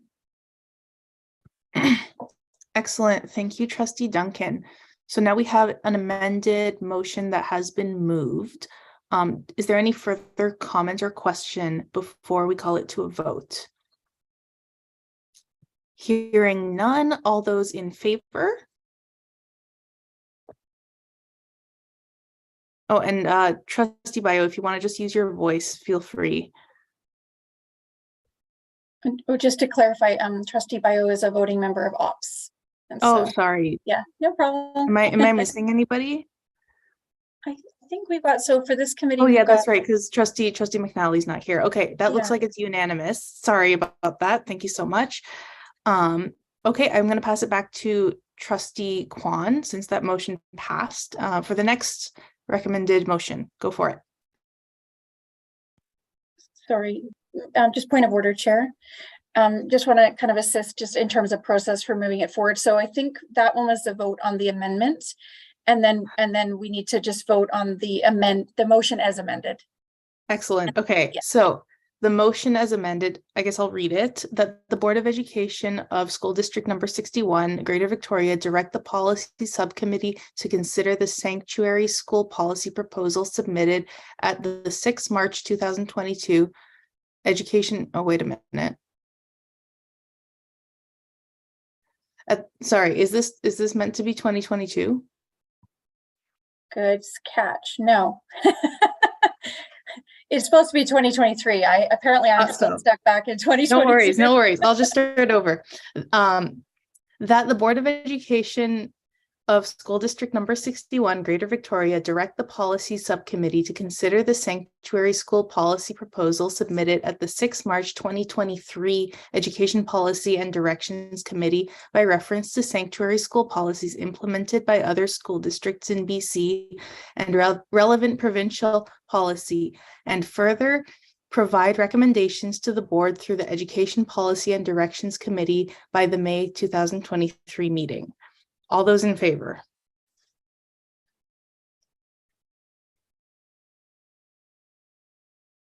And that looks like it is unanimous. Thank you, trustees. Now that motion has actually passed, thanks, Trustee Duncan. I'll pass it back to Trustee Kwan. So my next recommended motion is that the Board of Education of School District Number 61, Greater Victoria, direct the Policy Subcommittee to examine and review the process and guidelines in place for program accreditation and evaluation or reviews relating to provisions made in policy and regulations 6162.8 and provide recommendations to the board through the Education Policy and Directions Committee for any necessary additions or changes. And this one actually stems mostly from, I guess, the most recent music review that we've heard. And I think that there was just a lot of, I don't think there's a lot of direction here for people to be able to, we haven't seen a lot of these reviews come through. And I think a good look at how this policy does this and some of the steps that should be laid out for it. I think it would be good for us to relook at this. I think it's an older policy. As I was looking through it, I think, there's some dates and years as how often things are supposed to be done, which I'm not sure is adhered to. So I just think it's good for a second look for us to take a look and see exactly what we want from these kind of evaluations.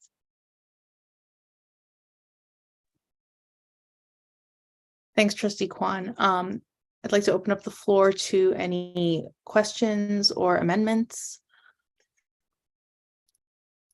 All right, go ahead, Trustee Duncan. Yeah, I just want to say thanks again to Trustee Kwan for bringing it forward. I think we've seen this in a few different contexts of late, and so it's a great opportunity for us to do that work.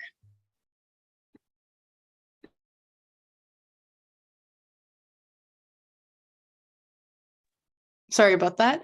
Trustee Kwan, I just didn't catch, did you move the motion? Okay, in that case,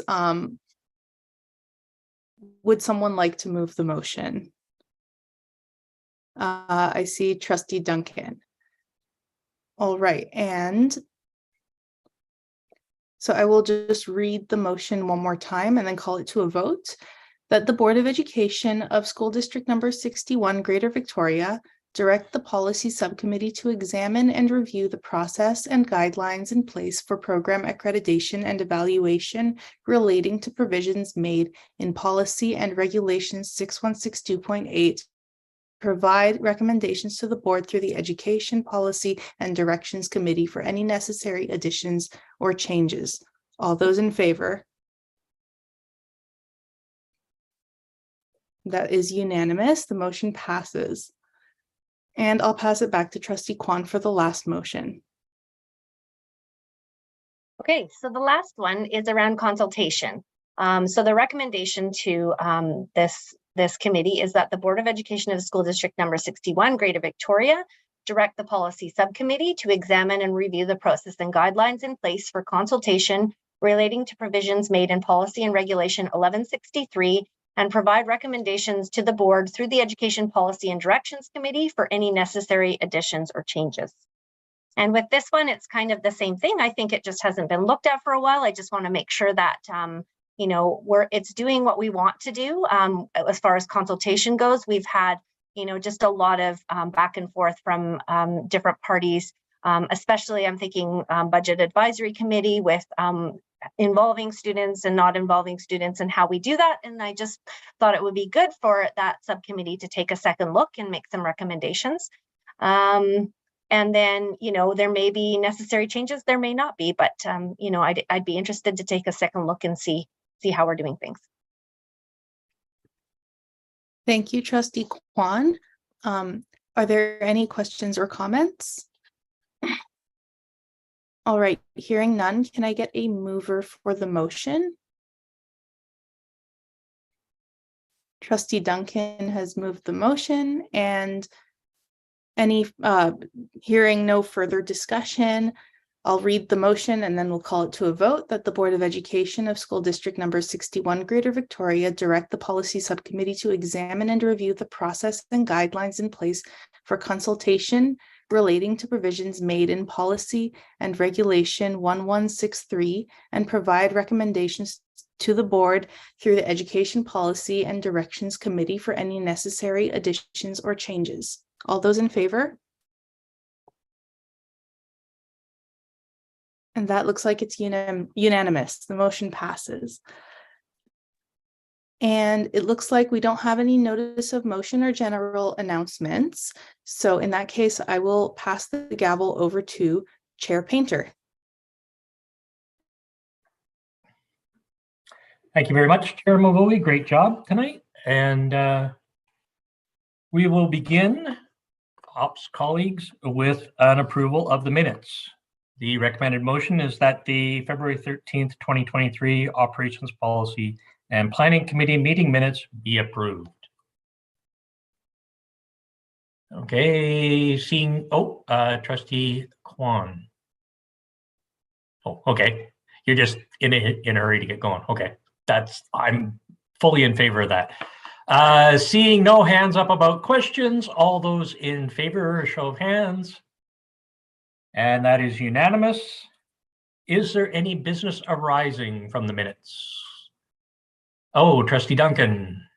Yeah, sorry, Chair. Just wanted to clarify, because we are a new board and we're all together this evening in our first combined standing committee meeting. I just wanted to clarify the voting members for ops. So that would be Trustee Bayot, Trustee Gagnon, Trustee Kwan, of course, Chair Painter, and myself. That's right. Yeah. Thank you very much for that clarification. I should have done so as well. Business arising, I see no hands. We will move along, and we are fortunate enough to have a presentation tonight from VCPAC President Tracy Humphreys on budget priorities. Tracy, you have 5 minutes. Please go ahead. Thank you. And I do have a presentation. I don't know if I'm able to share my screen, Andy. Just wanted to confirm before I went ahead. Please go ahead, Tracy, and I can share mine if needed. Great. Let's see what happens. Is everybody seeing it? It says you're there we go. You're good to go. Let's see. I'm trying to move it so it's not. There you go. That looks good. Okay. I don't want to take up too much time tonight, and I have a lot of slides that I'll probably just move through quite quickly.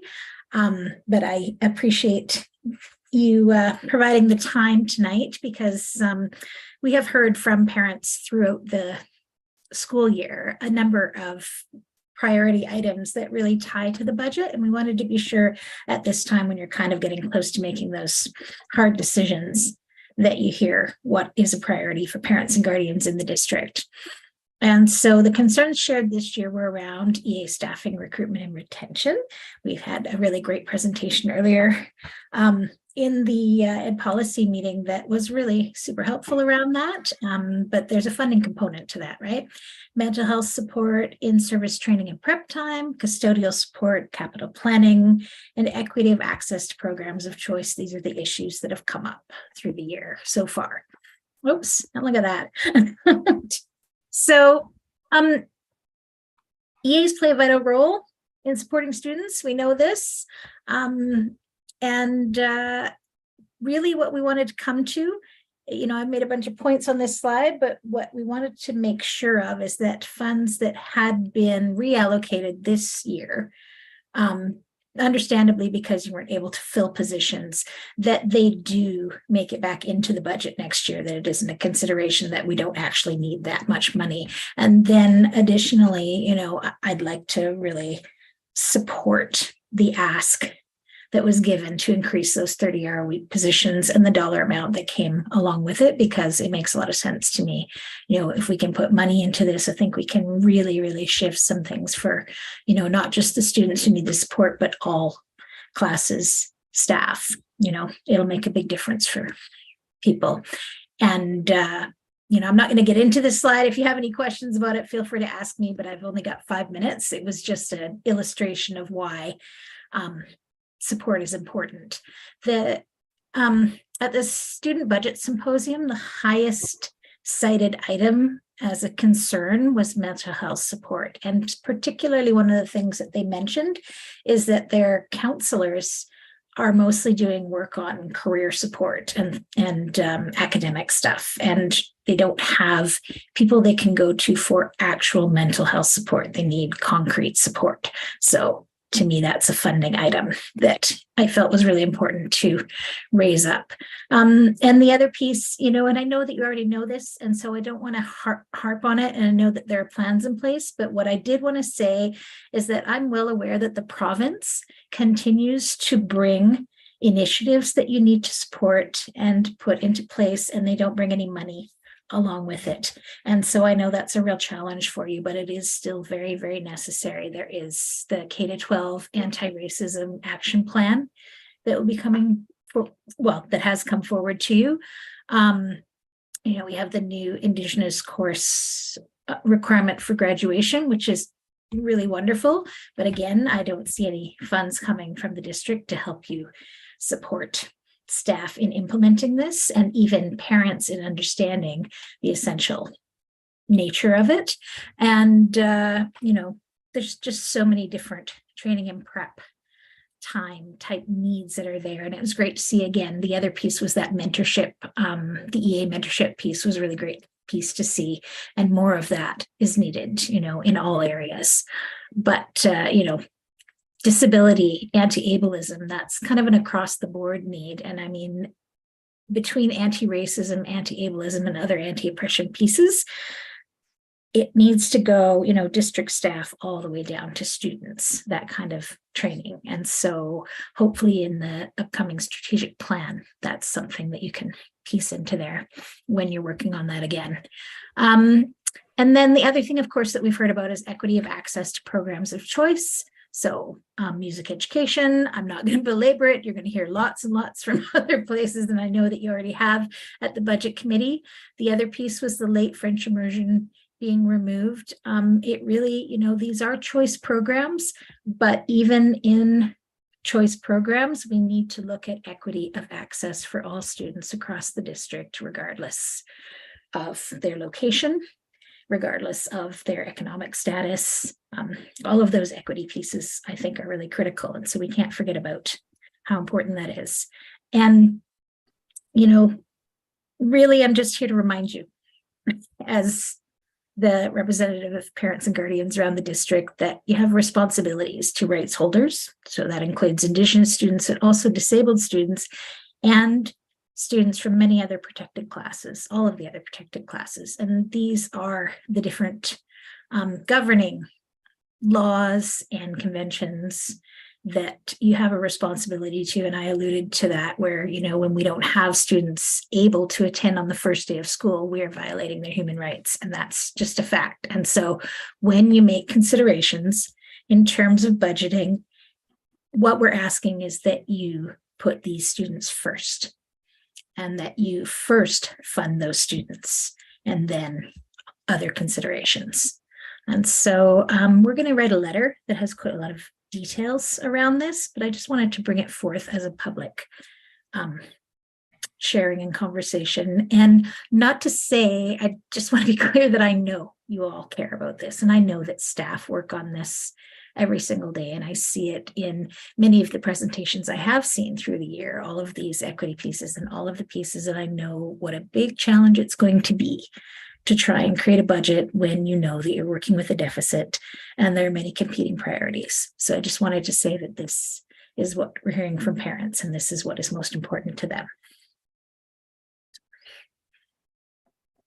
And yeah, I think I'll just leave it there. And if you have any questions, let me know.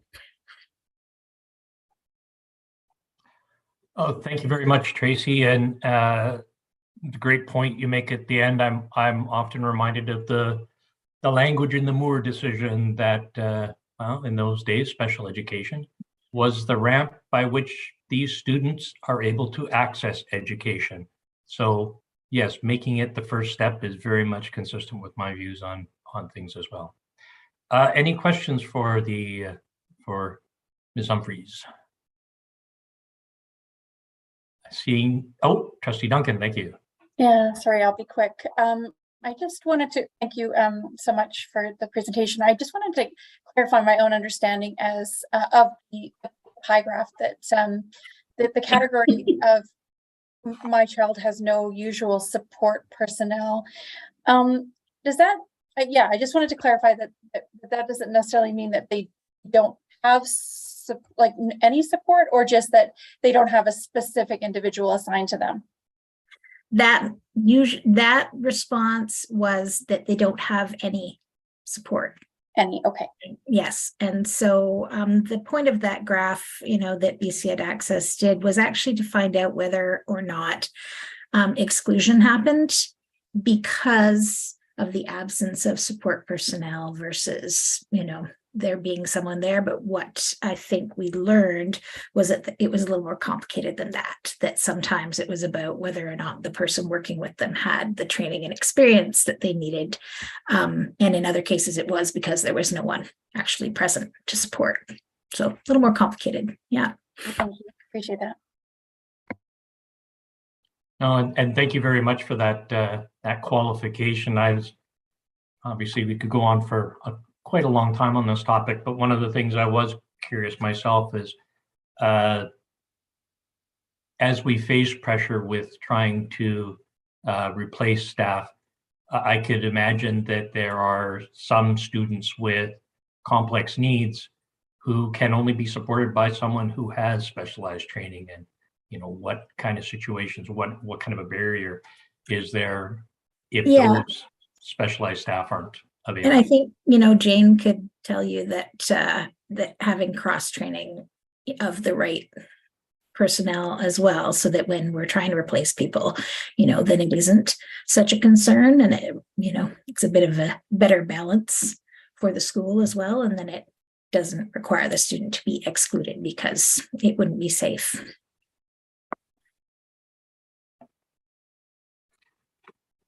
Thank you very much for that.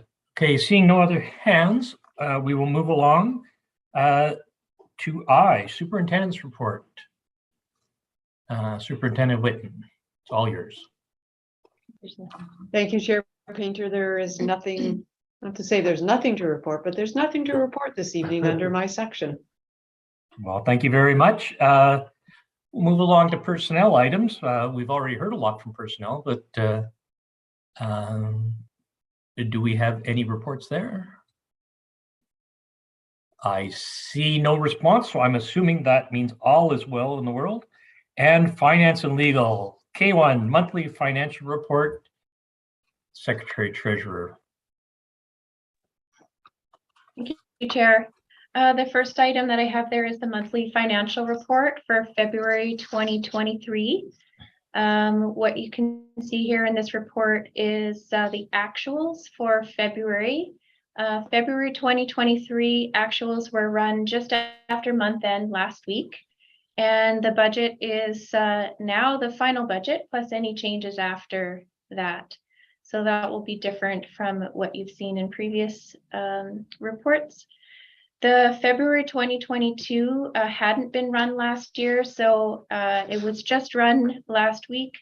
All that means is that the actuals for February 2022 are accurate, but the budget is reflecting the budget as of June 30th. So there isn't any way to go back and catch the budget at the end of February. So just to keep that in mind. So when we're looking at revenues, the percentage of revenues not yet received in the current year, we're at 37%. and that's compared to 35% in the previous year. And then looking at total expenses, so the percentage of expenses that are not yet spent, we're currently at 40%, and last year at this time we were at 41%. So this is just here for your information, and if you have any questions, we will do our best to answer them.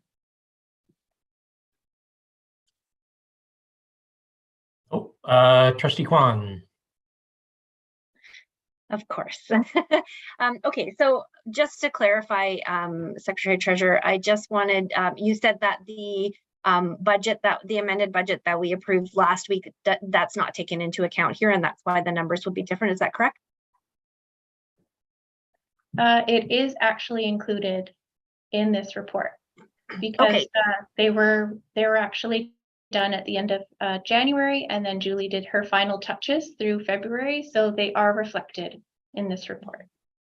Okay, yeah, because I was just trying to connect, you know, the total operating revenues of 235 here, 235 here to our amended budget of 232. So I just wondered what the difference was there.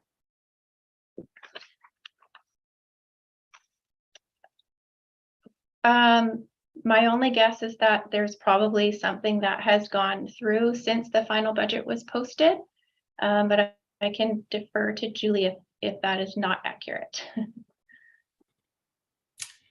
I'd have to reconcile and have a look to see what the changes are. Okay, all right, thank you. With the chair's permission, should I just run through the questions I have? Is that all right? Okay. I'm seeing no other hands, so go for it. Okay, okay, great.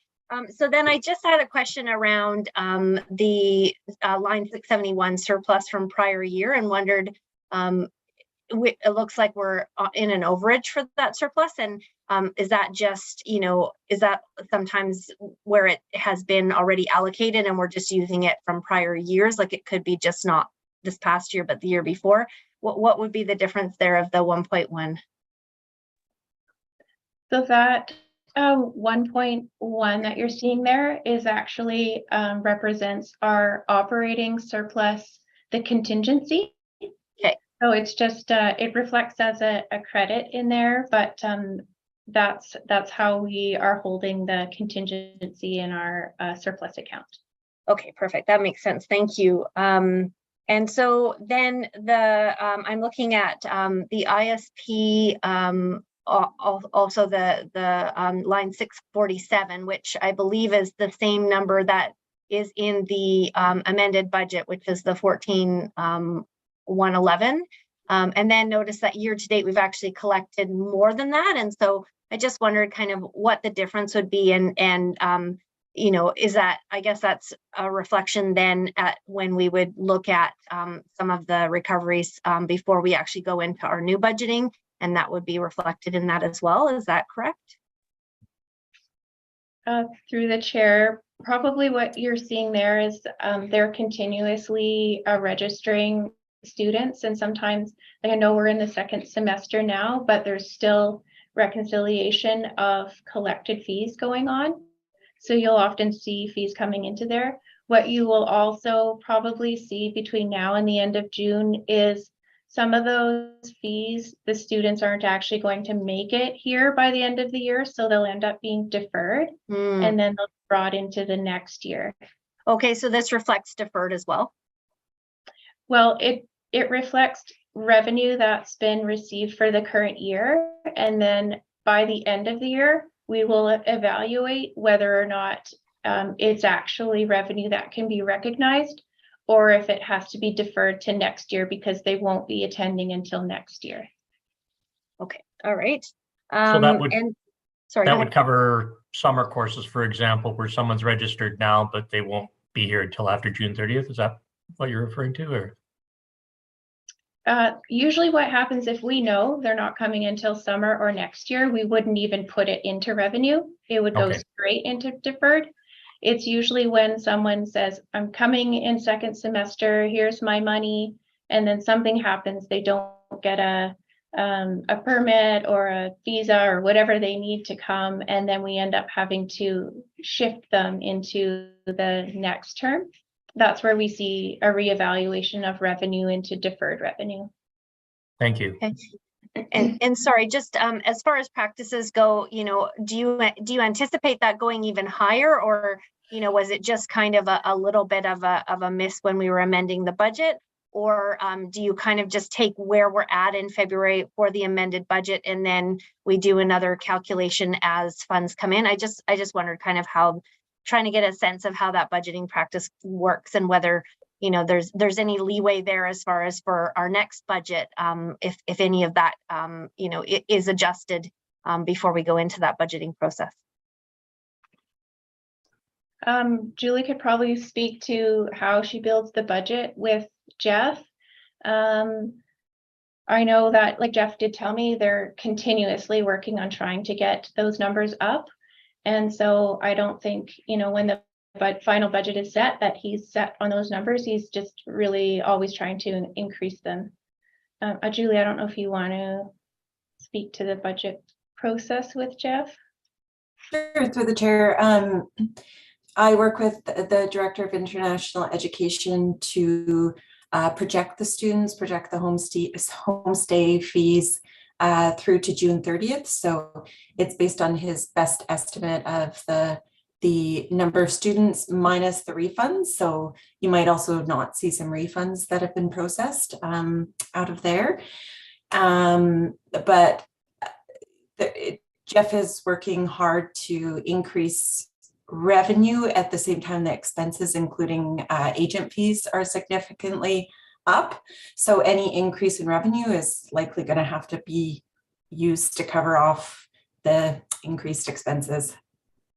Okay, yeah, that's definitely something to think about. Thank you. And then looking at the future benefits, I'm just the future benefits, which is line 218, I believe. It just looks like we had a bit of a, like, year to date, we actually have a recovery there for now. And I'm thinking that's probably just because of where we are in the year, and we might expect some of that still to be used by the end of the year. Is that correct? Am I thinking the right way? Employee future benefits is a tricky one because we do the calculation quarterly. And what it includes is like retirement benefits and accrued vacation, vested sick leave. And so each quarter we look at on it like individual basis and calculate what our liability is for those things. And so sometimes it depends on the time of year, especially with vacation, you'll see like big fluctuations because employees will, like spring break, for example, we're going to see a big fluctuation on the March one because a lot of people are going to use their vacation balances. And some might even go in the hole because they're accruing over the year. So yeah, it's probably not one that you can easily explain.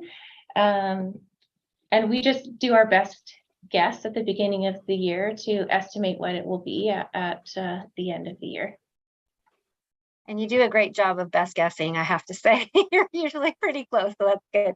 And then I had one other question. I see that there's a few with the same kind of line item or column, but specifically on contracted transportation, line 331. And I just wondered what that 499 was in that separate column and how that adds into the total.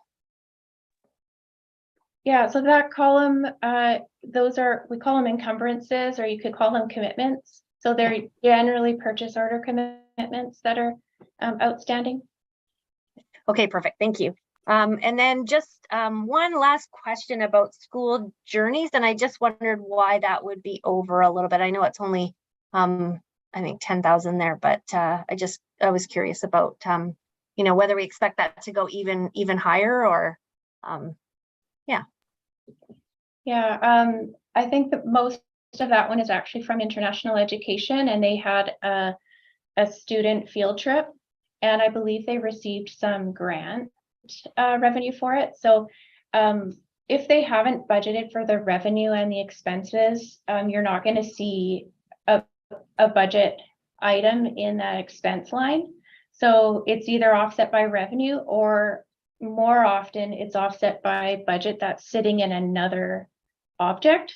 So it could be supplies or somewhere else. So they just haven't built a budget up to match the expense in there. That's perfect. Thank you. Thanks again to your team. I know it's a very busy time of year, and I really appreciate you taking the time to answer my questions. Hey, thank you. We'll move on to K2, Budget Change Report, February 2023. Thank you, Chair. Yes, so we have the budget change report here for February 2023 as well. And what this report provides are significant budget changes, and we have the operating fund, special purpose, and capital fund. The last time this report was presented was in January, and that was for the month ended December 2022. So I'll just go to the first report, which is the operating fund. And there are 3 items that have changed on this report since the last time. The first one being very close to the top, budgeted under amended surplus appropriation, budgeted 22-23 surplus appropriation, February 27, 2023, allocated to expense. So in the previous version, this was $2,300,000, which is what the board approved as a surplus to balance the 22-23 budget. But as you know, when we build the final budget, we also include budgets for other carry forwards. So there's schools, departments, PO commitments, all of those things. So when the final budget is built, we estimate how much of those carry forwards will be spent by the end of the year. And then we have to bring in the additional surplus from that carry forward and add it in. So that's now at just over 4 million. So that's why that number has changed. The next number that's changed, if you go to the changes amended budget section, the very last item, it says amended annual budget changes. So this super simplifies the process that Julie just went through to create the final budget and sticks it all in one line. So you'll see the revenues, 6.6 million, and then expenses of 8 million. So it's really made up of hundreds of different changes in revenue and expenses, but we've just summarized it in one line here. And then in the next report, we'll continue to provide individual items to the end of the year. And then one last item, if you look down under reserves, under Reserve International, there used to be an amount in there of 328,000. It's now 0. And the reason being is that the international education tuition was slightly lower than what was budgeted. And so they needed to use that reserve to balance their budget in the final budget. So I don't know if you want to pause there, if there are any questions on that one before I move on to special purpose. Thank you, Secretary Treasurer. I'll just look around. I'm not seeing any hands, so why don't we carry on? Thank you. So on the special purpose report, there is a change under French immersion, OLIP. It's about halfway down the page. And so last report, it just showed the French Immersion Growth Initiatives grant of 75,000. We also received a new grant, the French Immersion Retention Grant of 34,300. And then there was an adjustment to our basic grant of 56,893. What this was, when we built the budget, we built it at 468,000, but it included a one-time top-up that we weren't going to receive. So that's just been adjusted down. So they've given us the other 2 grants in exchange. So it's just an adjustment to that basic grant to the actual grant of 411,000. And I apologize, Secretary Treasurer. I wasn't quite sure where that line was. Is that the ministry grant adjustment under French immersion, or is that elsewhere? Oh, yes, ministry grant adjustment. Yeah. Okay, thank you. So the last 5 items that are on that page that we're on right now, there's budget adjustments for the annual facility grant. We add some interest revenue to the balances that are in there on a monthly basis. And learning improvement fund, we allocated some labor settlement funding there. School generated funds, also some interest revenue, community link, labor settlement funding. And then the classroom enhancement fund, there was a labor settlement funding, quite a large amount, 756.55. Remedies grant, as Julie mentioned last week, that the remedies grant is calculated after September 30th, so it's never in our preliminary grant. So we've seen that come in now. It's at 1.4 million. And then there was a slight staffing grant increase of 382,000. And that's it for special purpose.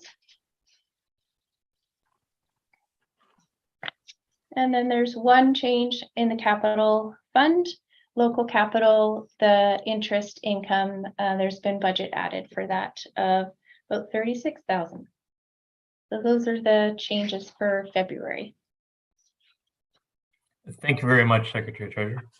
And on that note, moving on to 23-24 budget update. Thank you, Chair. Yeah, so for the 2023-2024 budget update, I just have noted in there that the minutes from the February 23rd and March 2nd Budget Advisory Committee meeting will be included in the March 13th regular board meeting agenda. We will be holding our final Budget Advisory Committee meeting on March 9th this week, and are planning to present recommendations to the board on March 14th. And just in case you're not aware, all of the Budget Advisory Committee meeting agendas, reports, presentations, and approved minutes can be found on the financial page on the district website. So we try to keep it as up to date as possible so you can find everything in one spot. And then one last item for that is we're holding our public meeting tomorrow night at Uplands campus. Thank you very much, Secretary Treasurer. All right, time to shift gears and move into facilities planning with L1 operations update. And I'm looking for the Director of Facilities. There we are. Hi, sorry. Yeah, thank you. Okay, a little bit of an update. Oaklands Elementary, we've got the coring test results back now. So we're working with the engineer to determine a temporary shoring plan. So hopefully we'll have more of that known by next week. The woodshop audits are assistant manager of maintenance goes around once a month to every single of the wood shops and looks in them. And we've noticed that they're staying cleaner and they're staying, although all the work orders are getting done more in a timely fashion and there's more communication. So that's working out well. Metal shops are still in progress. Minor capital, we've got a lot of projects that are due at the end of March that we're hoping to actually see to completion, but we're still waiting on a couple parts. But the DDC upgrades look like they'll finish, which is really good. The unit ventilators, which is Mackenzie Elementary, we're waiting on a couple more unit ventilators, and same as the HRVs. The crews right now for the childcare, they're at Hillcrest and Lake Hill, and they'll be buttoning them up and then moving on to Eagle View and View Royal just to get those open for the September start. And then they'll head back to Hillcrest and Lake Hill. Operations, we've hired a couple more custodians there within the night runs at elementary and middle school, so that's going well.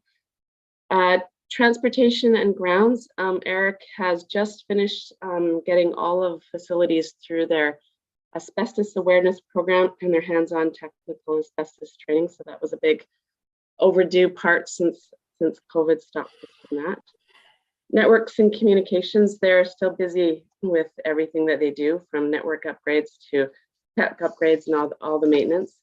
And Brian, our energy manager, he actually won the best overall campaign this year for the Energy Wise sticker campaign. So he won 2 out of the 3 categories, so good for him.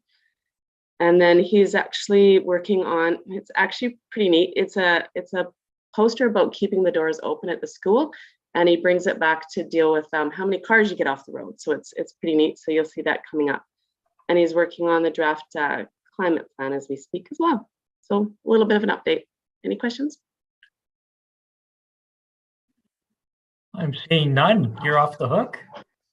Almost. Oh, almost. Almost. Well, we have the Vic High seismic project update, so can't wait. Okay. Well, it's much the same as last week for Vic High. Everything's progressing. We're meeting with the crew Thursday to discuss schedule, and we're really trying to push the consultants and everybody on site, get more people on site and to try and get it so we're completed by the end of November. So we're starting to do the sign-offs and work on the occupancy in November and December so the kids can be back there. I guess not kids anymore. Students can be back there in January. So it's going well. You'll notice the pictures. There's actually painting going on, millwork going on, flooring going in, windows, mechanical, electrical, everybody's on top of each other in there. So it's going well. Shock pad and the gravel's going down for the turf field, and the volleyball court's coming together. So it's slowly taking shape. It just needs to be a little quicker now. Well, we're all looking forward to that final date. Thank you very much. Were there any questions? Trustee Duncan, I think I see, and then Trustee Kwan. Yeah, I just had a quick question for Marnie, just around the priority of the inside at Vic High. So I know when we spoke last time during your reporting last month, you'd mentioned that the priority will be to focus on the inside work, just so that we're on time in terms of receiving students.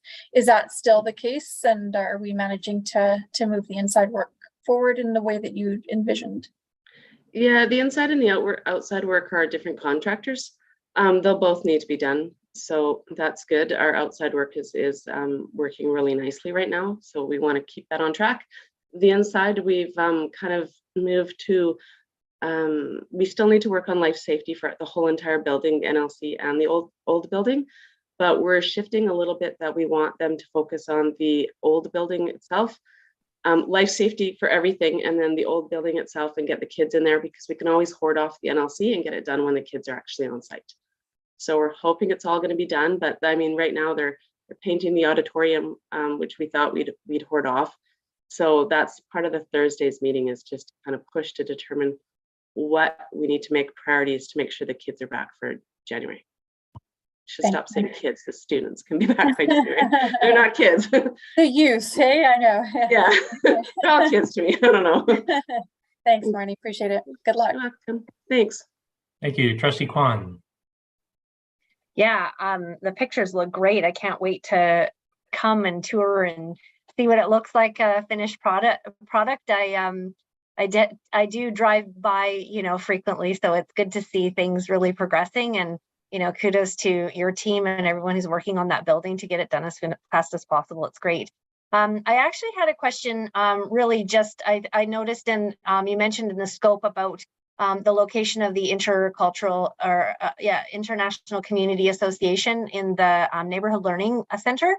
And I'm assuming that they're relocating there. And I just wondered, as far as like shared space, do they have their own allotted space, or is it kind of just lumped in with, kind of wherever everyone else is? And I just wondered if that was something that the school district is, basically granting or, allowing to use space in ours, or if they had contributed some money to be in there. I apologize if these questions have been answered already, and and I'm just not up to date on this kind of stuff, but curious. Yeah, I'm not up to date on this stuff either. So some of it I can answer. Some of it I'll probably throw back to Katrina. So yes, they're allocated office space in the new NLC, not all of it, but a little bit of office space. As far as if they contributed money, I'm not 100% sure, but I knew that they had a residence in the old building prior to this. So I don't know the reason for their current office space in the new school. I just know we have to build some. So Okay. maybe Katrina could assist, or Deb might be able to assist with that, or someone from SLT. Unfortunately, I don't have much more information than Marnie does on this. I haven't quite dug into that, but we can certainly get back to you on that. Yeah, that would be wonderful. Thank you. And I apologize again if this is something that's been asked before and I'm just new to the table and asking questions that have already been answered. I apologize. It's good. We'll learn too. Yeah. I think when you look at the floor plans that have been presented in the past, you'll see that they do have some office space, I think, on the north end of the NLC. But as to all the financials, that's definitely something that we'll look for an update at some point in time. Okay. But thank you very much. Okay. Now you're off the hook, Director. So thanks. Public disclosure of in-camera items, we do not have any tonight. New business and notice of motion. Trustee Duncan. Thanks, Chair. Just have a couple of notices of motion for the board meeting. If I may, do you want me to read them into the record? Please. Okay.